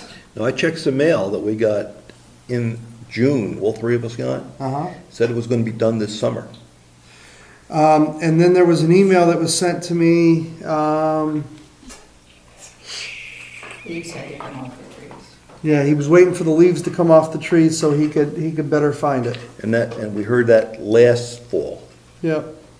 Are we just gonna ride it? I mean, I don't know how much pressure we can put on him to get it completed. He hasn't been paid for the last set of it, so he doesn't get paid till it's completed. We're in the process. He's having a hard time finding that one location. He was going to be trying to tackle it from the different direction. I mean, What's the bound he's trying to find? it's the one right here, it's up on top of Moose Mountain. It's the, a corner for, I believe it's one up off of Bruce Wiggins' old property, on that end of it. yeah, he's looking for the marker. He can't find the marker. The sawtooth that goes across the Yeah, mountain. well, of course, that's all been locked. That's a mess up there.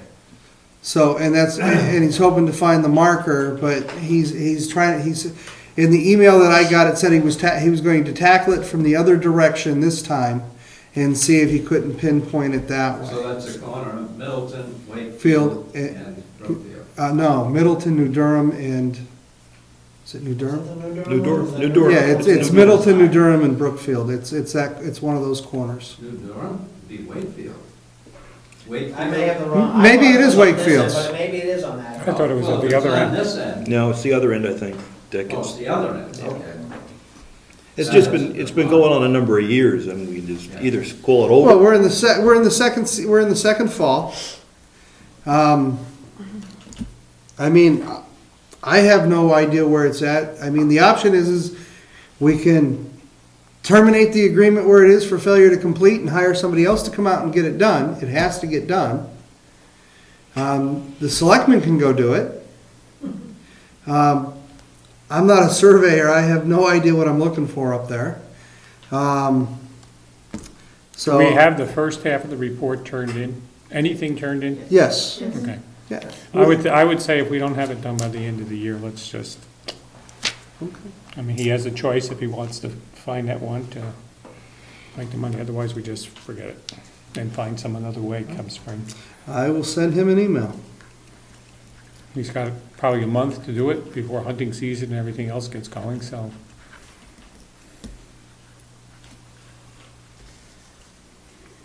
Well, it has to be on somebody's property. On somebody's lot. It has to be, yeah. I mean, it's there somewhere. So through the tax maps, we should be able to determine what lot that is and where the boundary is. Unless it's one of those lots where it actually goes through the lot. Okay. I mean, and that lot The spans, disputed lots. yeah, and that lot spans two different towns. Yeah. Okay. So, And you would think with cartographics help, we should be able to GPS roughly where that is. I mean, you would think with what That's what they, he's gonna do. that's what he's doing, is he's GPSing all That's why the, the leaves do interfere with that. so he's GPSing all these points for future reference to make it easier to find them. So, all right. Anything else on Nate? I'm gonna send him an email and see if I can't put a little more, get the leaves to fall off the trees. Thank you letters for community service. I came straight from work. They're sitting on my counter. I will bring them over here and drop them off in your guys' boxes for your guys' signature so we get them out instead of waiting to bring them to a meeting. Planning board update on zoning. We've already done, we did that at the last meeting. They haven't met since. You were gonna take a request to look at zoning, considering what happened at 75 Lightford with the trailer, and no trailers being allowed. That was what we talked about? Right, but the planning board hasn't met since then. Yes, they did. This No, was- this was- no, we met the day after they met. No, we talked about it August 28th. I wasn't here for that day. Clifton, you were. Clifton Camp was not in attendance. Okay. I thought we talked about it at the last meeting, Okay. and then I was going to bring it to the planning board at the next meeting, but we met the day after they met, so Okay. I haven't had a chance to take, that's the next meeting. Okay. Remember, the issue is 75 Lyford, or any situation where we have a house fire. Right. Or some situation where we have to have temporary housing. No. All right, front timer light and flagpole light. Are they out? The timer is making god-awful noises. And what was wrong with the flagpole light again? It was out at one point, it may be fixed. No, that was fixed. I think it's fixed. And I think we should put an outlet in here to the right of the sink, because they got all this stuff piled on top of the sink to the That's left. right. And it would seem like we'd move something to the right, it would be, would look back a lot better. And Bob's planning to come in tomorrow to fix that. Look at that timer again. We know it's the timer on the left. On the left. Which, the one that's out, yeah, it's the front light timer right out there. Fix me, we put a little note on it. Hmm? Put a little fix me note on it. And who's meeting Bob here I'll be tomorrow? Okay, then at that point, Yeah, I'll talk to him about putting an outlet on the other side so we can spread Should I some get of an that stuff out. estimate? Or just have, if he's able, have him I'll do just it? have him do it. Personally, I'm sorry. So you want to have him, if he's outlet. able to do it, do you want him to have him add that, or do you want Or to get an give an estimate and estimate. discuss it? Go ahead and do it. Okay. Good. it seems reasonable and flag it if it's some crazy number, but if, He's just gonna move it, right?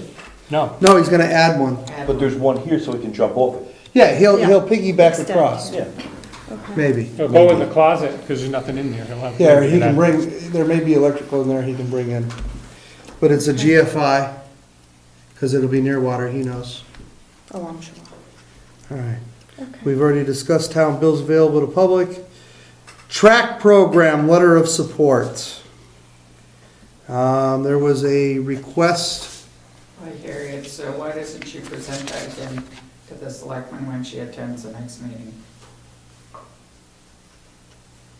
you want just regular support or financial support? I'm not sure what She it wants a just, letter of support so that when they write for grants this fall, the selectmen, they would have a letter from the selectmen saying they're in favor of doing the project.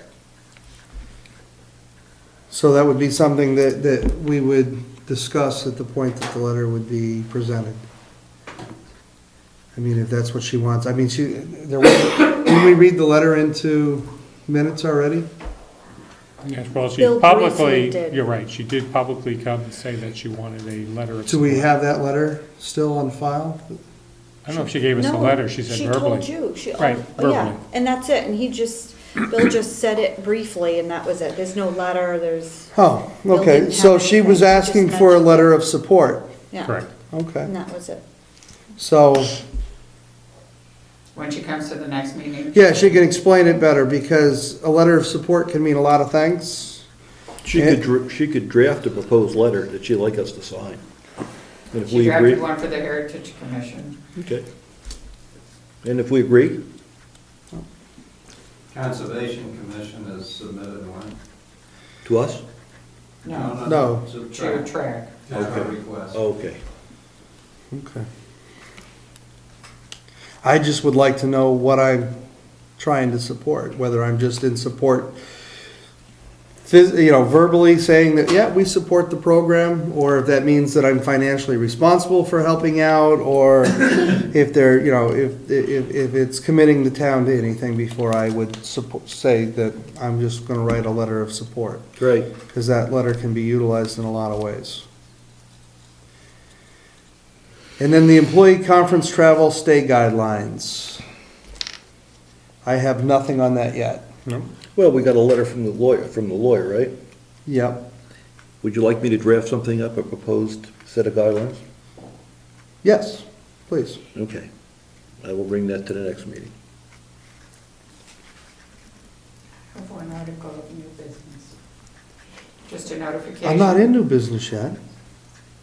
Quit jumping the gun. New business.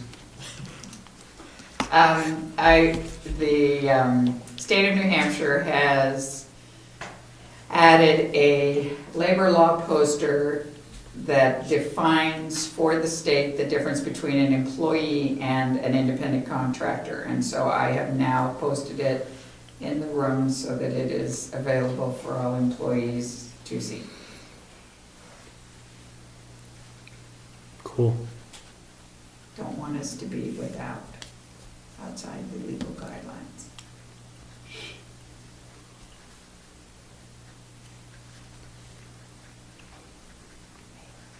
The taking over the mowing, are we going to address, is that going to be something, well, we don't need it from now to the end of the year, but something that we have to think about, whether we add that on to the mowing contract or somebody volunteers to run over there with the lawnmower?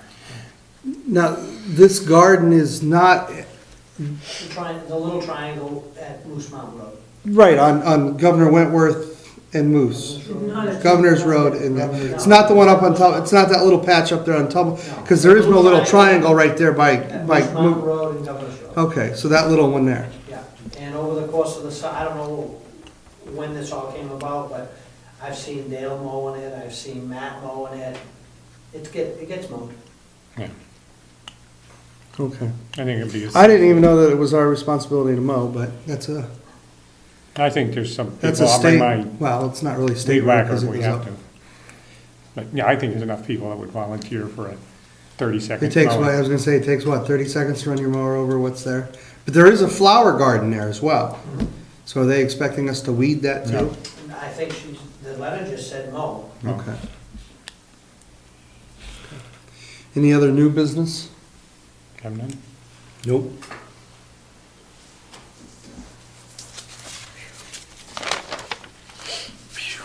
Mail.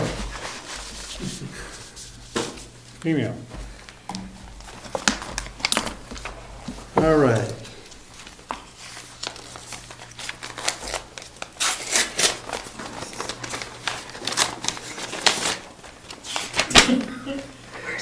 Oh, look, Fairpoint, we were talking about this. This is from the Avatar.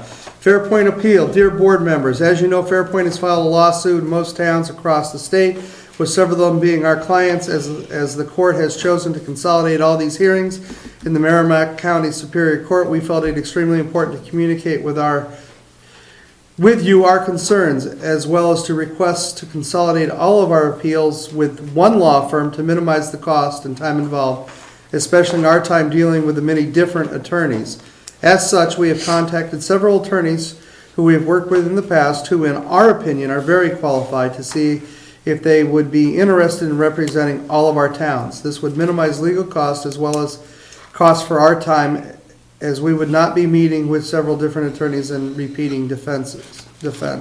Therefore, I am seeking your approval to consolidate your appeal with an attorney of our choice for all of our towns to minimize all costs. Please respond as soon as possible so we can handle on an effective approach to go forward with the best defense. While we are aware that you may have a very competent attorney, this is in no way a slight to them, rather than a means of getting the best defense and the least amount of cost. I look forward to hearing from you. Gary Robiger. Sounds like he's making us pay. I need to see the contracts. We And received, any correspondence that we had in regarding to the utility poles. yeah, we received a letter about 2 months ago saying that they were going to start to use the state numbers, if you will, and that they were no longer going to give us a number. And now I understand what that was about. That they were trying to get out of this. Basically, right. Cool! Wow, that's fancy. I've never had one of those before. Thank you. Yeah, they're gonna back right at it. Yeah, And how much did we pay them to do that? $1,500. Way more than I thought. $1,500. What did we get for our 1,500? Couple of letters.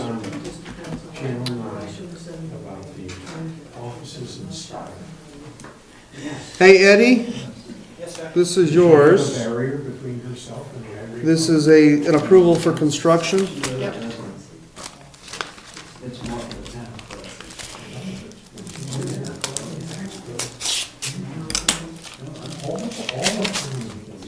We received the bill from Staples for the amount of That's I know. $42.84. We had a previous balance of $12.08, so it makes it $54.92. And that's very possible. That's why I said it was a previous balance.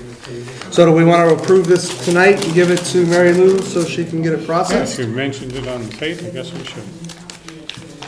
You have a problem, or should we have it in the envelope? Well, we'll have that before we, next week, or 2 weeks, will be in there. We got a letter from Avatar, a couple of months ago, talking Yeah, about what will happen, and this is approved, telephone this will be sent out, assessments, Yeah, and they were this- getting, I will out write of the checks business. and let you know when they're here to sign. Utilities. so if he wanted to review them, he needed to be here at the meeting. And that's Yes. totally That different makes from sense. telephone. Okay, or you can watch the meeting. So that, I'm gonna give that to Clifton and, There you go. That's a deed. oh, indeed. Her only copy? That's her only copy? Oh, I'm sure that, that's my copy. Okay. Okay? And then you want. But there were some letters from Oh, I have Avatar in a whole regards. file. I do. Yeah, that's I gotta fine. get my keys. This is a bill from Ossipee Aggregates for $493.58 for 1.5-inch crush. 1.5-inch crush. Go to Eddie just to make sure it's okay. Mr. Nason, Pass it under the door.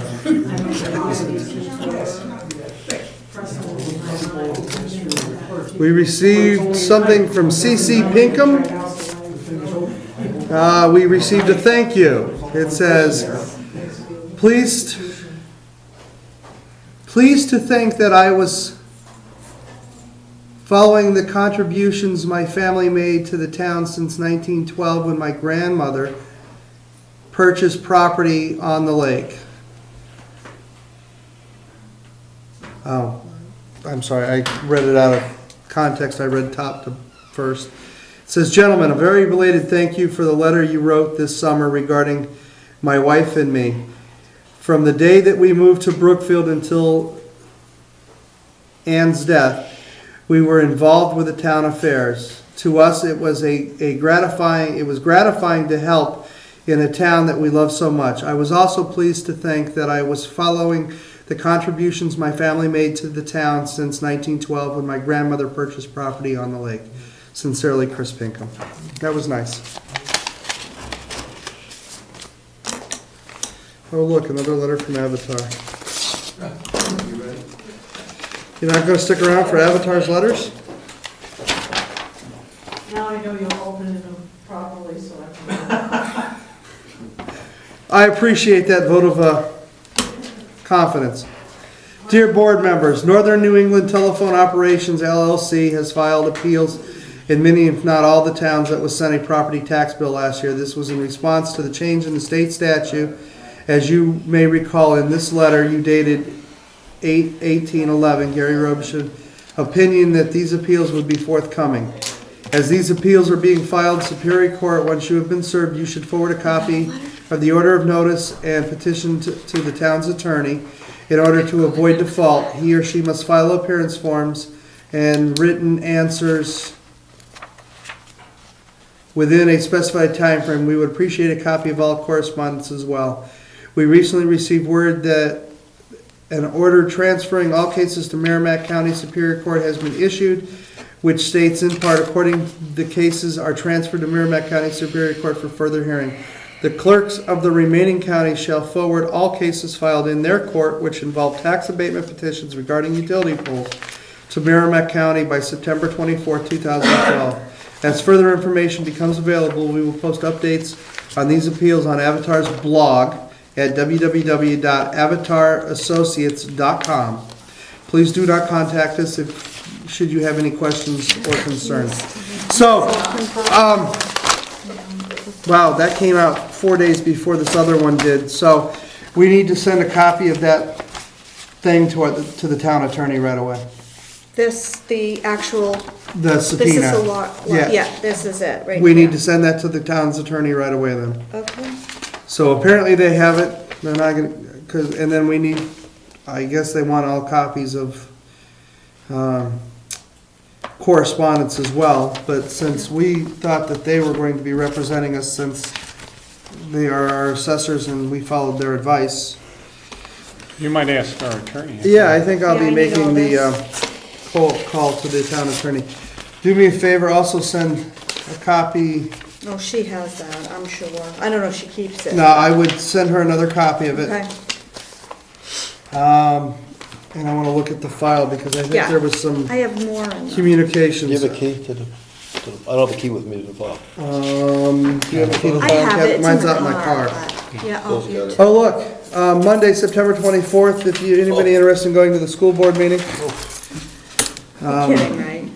You want me to pick it out for you? Good Lord, Bill. Shaw's, Staples. I know this one. This one's addressed to Mary Lou McLean. Are we reordering some laser checks? She's not paying attention. Which bank? This one's to you. Oh, no, Laser checks? yeah, The right bank? I have to call them to order. We're a special case. Oh, look, there's a notice of decision already.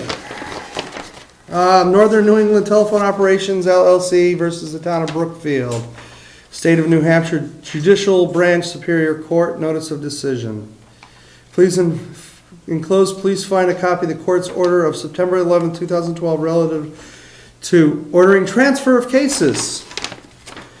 Order of transferring cases. The undersigned Chief Justice of the Superior Court has been informed that more than 100 cases involving litigation over taxation of utility poles have been filed across the state. In order to ensure the efficient resolution of the cases, the Chief Justice has specifically assigned them to Judge Richard McNamara. Hey, I know that name. Accordingly, the cases are transferred to Merrimack County Superior Court for further hearing. The clerks of remaining counties shall forward all cases filed in their court which involve tax abatement petitions regarding utility poles to Merrimack County by September 24, 2012. That was yesterday. Yeah.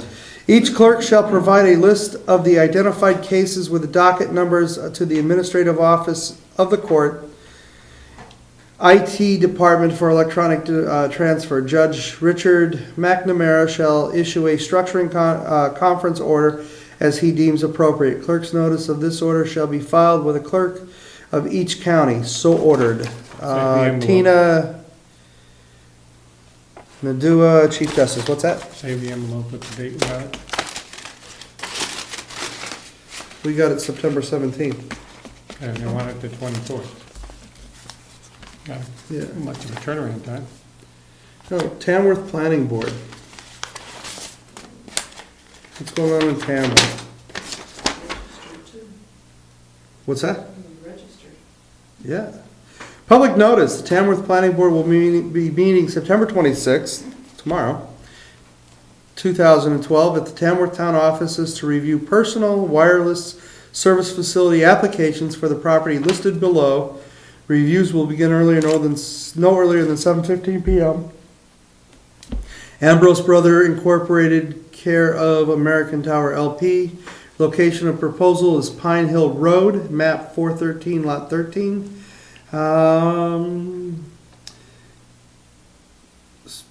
CHECCA and William R.E. Trust, care of American Tower LP. Location of proposal 680 White Mountain Highway, map 217, lot 43.20.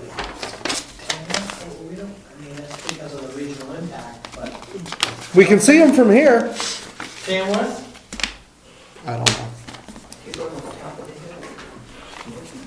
So, I'll file it. then the only other thing that came in the mail, I want to be fair, is Frisbee Memorial Hospital. It's about people, technology, trust, choose to be healthy, choose close to home. This is their fall 2012 events at Frisbee Memorial, if anybody's interested. That's all I had. LLC. That one goes to Jessica. Oh, look, Ernie Brown. Public hearing notice, New Hampshire Local Government Center, LGC is pleased to hold the following two public hearings on rate setting for LGC Property Liability Trust and LGC Health Trust coverages. September 27, 2012, 10 a.m., Lincoln Town Hall, Lincoln, New Hampshire. September 27, 2012, at 6:30 p.m., LGC Concord, New Hampshire. You can RSVP to Ashley Manier at amonier@nhlgc.org or call 230-3306. We have Northern Tool and Equipment and RecyclingPromotions.com, and that is all the mail that's worth anything today. Anything else further before this board? Oh, let me see those, before I close this out, let me see that file. Keep it rolling. Would you sign this one for approval for Staples? Sure. Rich? There you go. Did we get the sand one back from Eddie? No. It's coming. This is all the court stuff right here. Yeah, These are the two letters that we just got. and that's the entire file. And did you Not get the a one that lot. you have to send to the last one you read? We had the deadline of the 24th. Oh, yes, it's in the other file. Okay. I just stuck it in there with the envelope though because of the deadline. This is Melissa Stoughton Webb. So we paid Fairpoint $4,087 for what? I don't remember. Rebate, abatement. Oh, so we gave them an abatement. Wasn't good enough. Apparently not. That's right. And then we denied that. Yep. As you are aware, has filed an abatement via the agent. The abatement offers an opinion of taxable value 0. 84,500 is an offer to settle, but offers no detail how they arrived at values.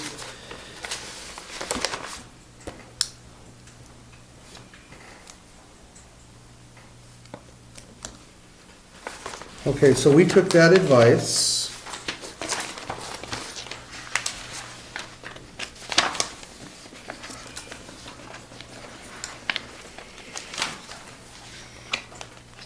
I thought there was some documentation in here. Oh, here we go.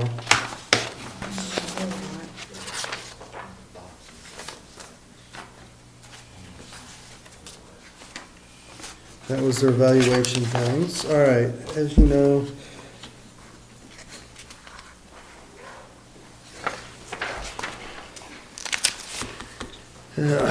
As you know, since 1998, telecommunication poles and conduits have been exempt from local property taxation pursuant to state statute. That states RSA 72-8-A was repealed as of July 2010. And while the bill was introducing during 2011 legislation session that would have continued, the exemption did not pass, thereby making the property taxable as of April 1st, 2011. Encloses a sample appraisal card depicting the assessment for the communication poles and conduits. This will inform you that this information should be entered prior to preparing your MS1 for inclusion in the 2011 property tax bill. Isn't that what we're holding off on, is the MS1? Yes, but that was last year, wasn't it? Yeah, that was August 2011. So we haven't gotten it this year then? No. That's what we're waiting. However, it must be equalized by your 2010 equalization ratio unless you are having your town-wide update for 2011. They will contest the values, will undoubtedly also intensify their lobbying efforts to regain exempt status through legislation. In an attempt to maintain a more stable tax rate, in the event either of those succeed, we are recommending that you add an amount to your requested overlay on page 2 of your MS4 form to equal the estimated amount of property taxes being billed to the telephone companies. Please do not hesitate to contact us if you have any of these questions. That's not the one I'm looking. I was looking for the one where they sent us the cost, where they were going to charge us. There was a letter that they sent us that had a dollar, where they charged us an additional $1,500 to do this. That's right. Do you know where that letter might be? It's not there? I No. thought I just saw that. Unless I missed it.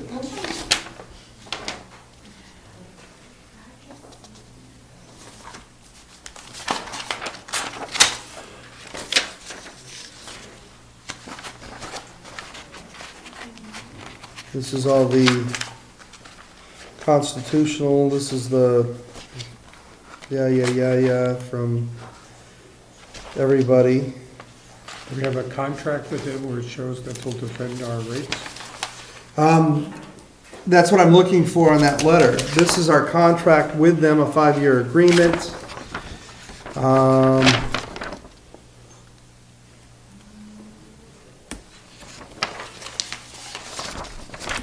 Surely loophole.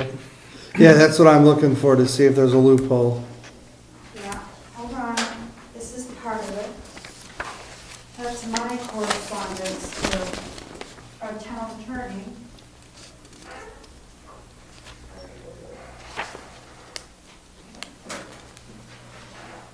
Oh, it's not in there.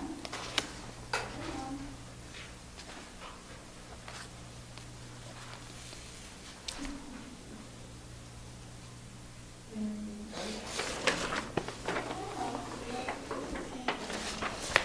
So it's part of their process is they have to defend. The assessor shall represent the town and its best interest in all abatements or appeals. At no cost? Yeah, that's part of our, I mean, it says at no cost. They can represent us, they're gonna bill us? the assessor shall consider all abatement requests properly filed by any taxpayer, and after review of the research shall make a recommendation to the Board of Selectmen or assessors in writing. Appeals, the assessor shall represent the town and its best interest in all abatements or appeals.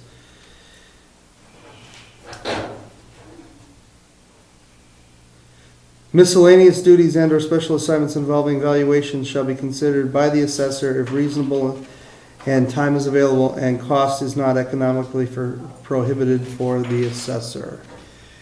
Now, I'm waiting to see.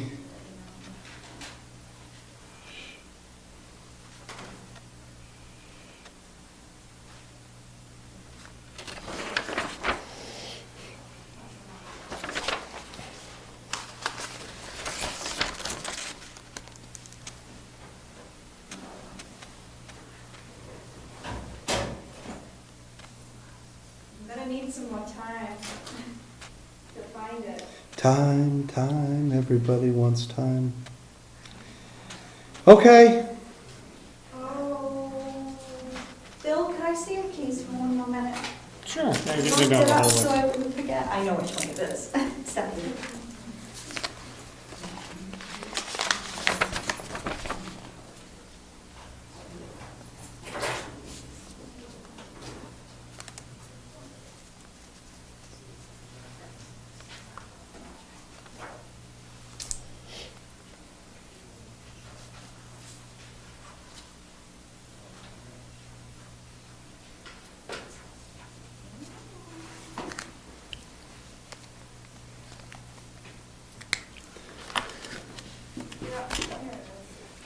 yeah, right here, this update includes the following: sales verification, sales analysis, development of new cost tables, land and building, testing of cost of new cost tables, recalculating wall values, parcel by parcel field review, notice of new values, preliminary values posted on our website for 30 days prior to the informal hearing process. Informal hearings, review after hearings, all data process, final sales analysis and new values, printing of final cards, utility valuations, right there it is, a USPAP ASB complaint manual, written responses to the board on all abatement requests for tax year 2015, and full defense of values included.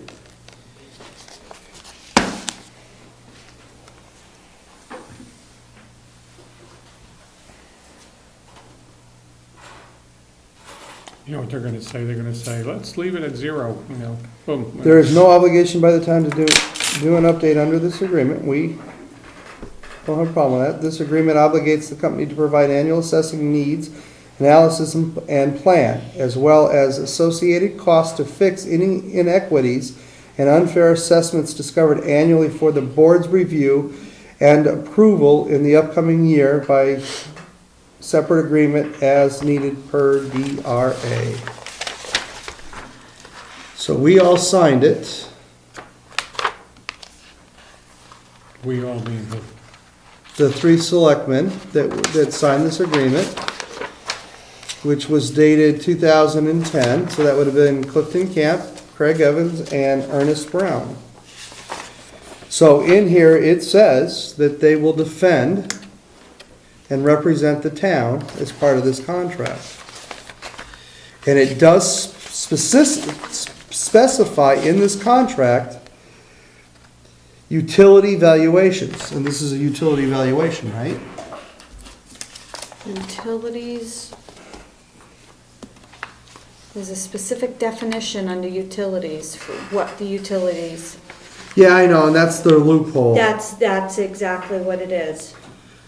Attached is a copy of the letter mailed to our clients in October of 2010, informing them of the law change and the need for assessment of telecommunication poles and lines, as well as the use of public right-of-way. As it is not new construction, but a new change in the law, you were notified of the potential added cost of this requirement that we estimated at $1,500, which could apply to your general assessing contract days if you had time remaining. According to your contract, you have 10 days annually, of which you have used 5.7 days, included the time billed for telephone calls directed from taxpayers to us. This means you have 4.3 days or $2,275.50 remaining in your agreement. It just goes on to say that if we did that, it would leave us with $757 or about 1.5 days, as we still have a sales ratio study left for this year. And assuming no other assessment requires, we estimate the study ratio needs to work 2 to 3 days, which would potentially mean you would be 0.5 to 1.5 days over your budget. This is clearly due to the change in the law and nothing Evertor had control over, of course.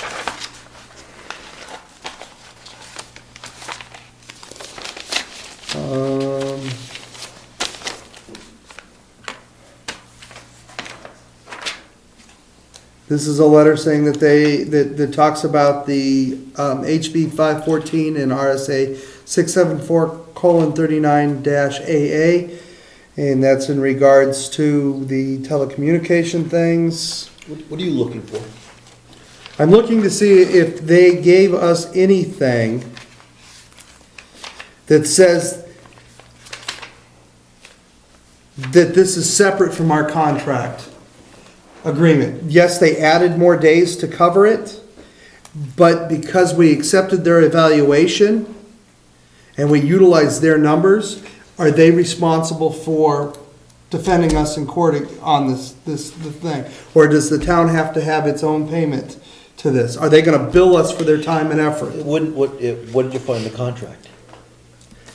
The contract says that they will defend us. But at no cost? Yes, it's part of their agreement, right there.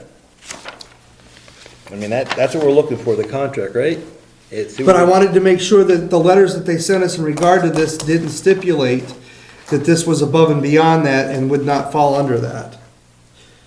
This may be covered under your contract days and not affect your overall assessing budget. However, we wanted to inform you wanted you to have the information so you can properly prepare budget for the potential added cost for 2011, which was $1,500.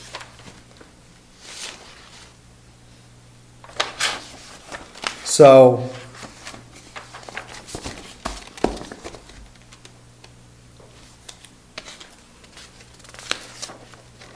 we paid them the additional $1,500. We took that.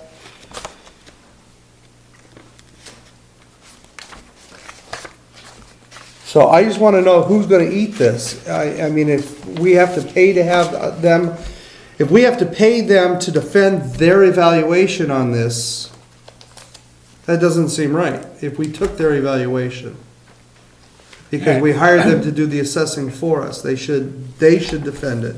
Or are they going to, or will they split up the cost? Say they have 25 towns.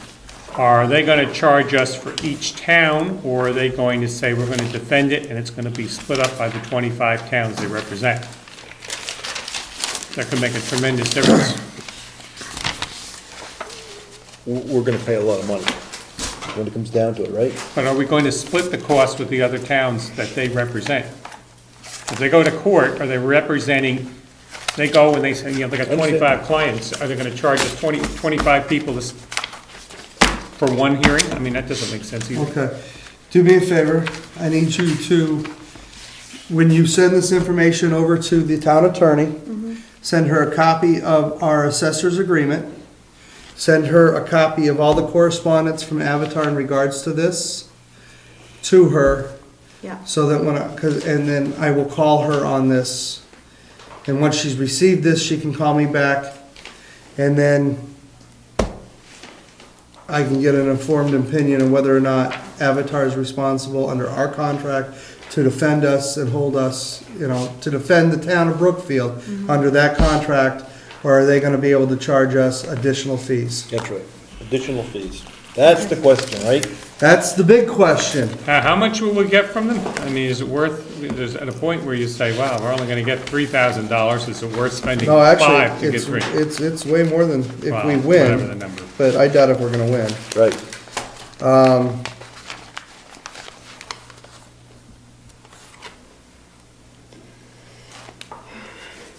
Well, that's an interesting question.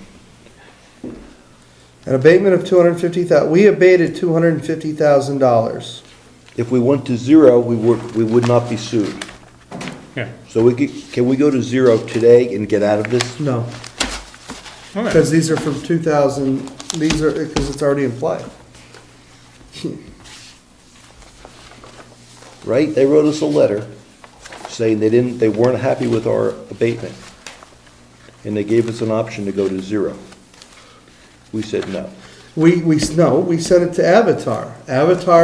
Avatar came back and said, After that, we got a letter from Fairpoint, after they got our abatement, and said it wasn't good enough. Remember that one? No. I Okay. don't remember that one, but it's very plausible. Of course, they're hoping to scare all the towns off. That's exactly what it is. It's a play. See, right, the issue is we have no control, I don't think we have any control on the cost. We're gonna get a bill. And this is from public service or the electric companies? Fairpoint. Fairpoint. Maybe, what's the one we need to switch to? Vonage or something like that? Doesn't matter, the polls are here. Yeah, they're taxing the polls. And we Nobody already uses paid them. 1,500, right? What, pardon me? We already paid 1,500. To on top of the Avatar, whole thing. we paid Avatar 1,500 to figure out the value. Yeah. Right, and they figured it out, and then they have the value. Yeah, but they kept the 1,500. Well, yeah, and this was done on June 26th. This is where we did the abatement, which sent them back a refund of $3,945. Yes. But my question is, they hadn't paid us anything yet, so why did we abate why did we send them a check? Sure, they paid the whole thing in full. They had paid. Yeah. The Fairpoint had paid. Fairpoint had paid it, okay. Yes. Trust me, I checked into that Yeah. very 2 or 3 I times was gonna before say, Jessica. Yeah, And got the dates that we were paid and yada, yada, yada. yeah. Because if it didn't, they lose their rights. They know that. Yeah.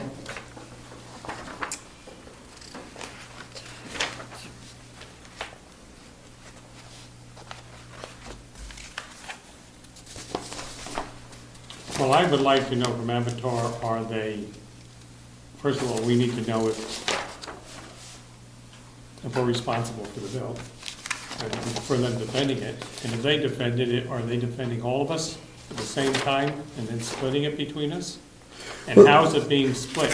12 equal ways, It or? might be a good question for the attorney, from our perspective, what she thinks gonna happen, right? She's been there before. Well, that's what they're saying is they want, in their letter dated September 24th, 2012, the court has chosen to consolidate all these hearings in the Merrimack County Superior Court. We felt it extremely important to communicate with our concerns, as well as request to consolidate all of our appeals with one law firm to minimize the cost and time involved, especially our time dealing with many different different attorneys. But they're not a law firm. No, but they have a law firm that they're gonna utilize. Meaning Avatar? Yes. Yes, that's the way I've heard it too. As such, we have contacted several attorneys who we have worked with in the past, who in our opinion are very qualified, to see if they would be interested in representing all of our towns. This would minimize legal cost, as well as cost for our time, as we would not be meeting with several different attorneys and repeating defense. Therefore, I am seeking your approval to consolidate your appeal with an attorney of our choice for all towns to minimize cost. Please respond as soon as possible so we can get a handle on the effective approach to go forward with its best defense. While that we are aware that you may have a very competent attorney, this is in no way a slight to them, but rather a means of getting the best defense for the least amount of cost. I look forward to hearing from you. So, to me, In the past, that says that they are going to pass that cost on to all their towns. So they're going to take one attorney, he'll defend all of the towns, and then whatever that cost comes out, they will divide that by however many towns that were being defended, and each town will get its fair share. But let me ask you a question. In the past, has Avatar represented us in court? at the Bureau of, BTLA. the BTLA, the tax appeal place. Board of Land and Tax. Did we have a Yes. lawyer there? No, they did everything, and it didn't cost us a dime. But now there's a lawyer. So, well, they have an attorney that's present, Who? Avatar. Because they have to defend, So Avatar had a lawyer there. I would assume, because they have to defend their assessing at that board. Doesn't matter. So, That's history. See, I wonder if we take that court, but it doesn't matter. They're, but under this, I'm just curious to know whether under this contract, because we took Avatar's advice, we took their assessment at value, we did what they said to do, whether if we are legally or financially responsible to defend their assessed values, or are they responsible financially to do it for the town? So please send that all I to have the a attorney. question. Yeah. Ultimately, you guys are the assessors. Ultimately, we are the assessors, yes. That's what I was wondering, if that's what they're gonna go back. But that's why we have contracts with them. You're looking interesting. All right, any other further comments or concerns to come before this board? Yes. Okay, you got 5 minutes. Yes. No more. Yes. What do you got? So connected to Eddie's bill is the fuel bill, and that just didn't get your initials stroke. Oh. I will read this. Fuel costs, $1,288.98, Which is deducted from. which is deducted from the road agent's fuel bill, or from his work bill.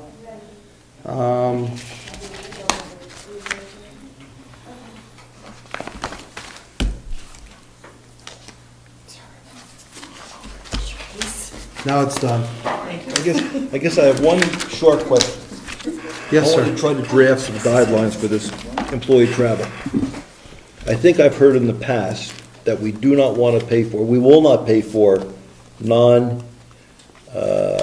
for evenings not directly associated with the conference. No, that's, if it's not,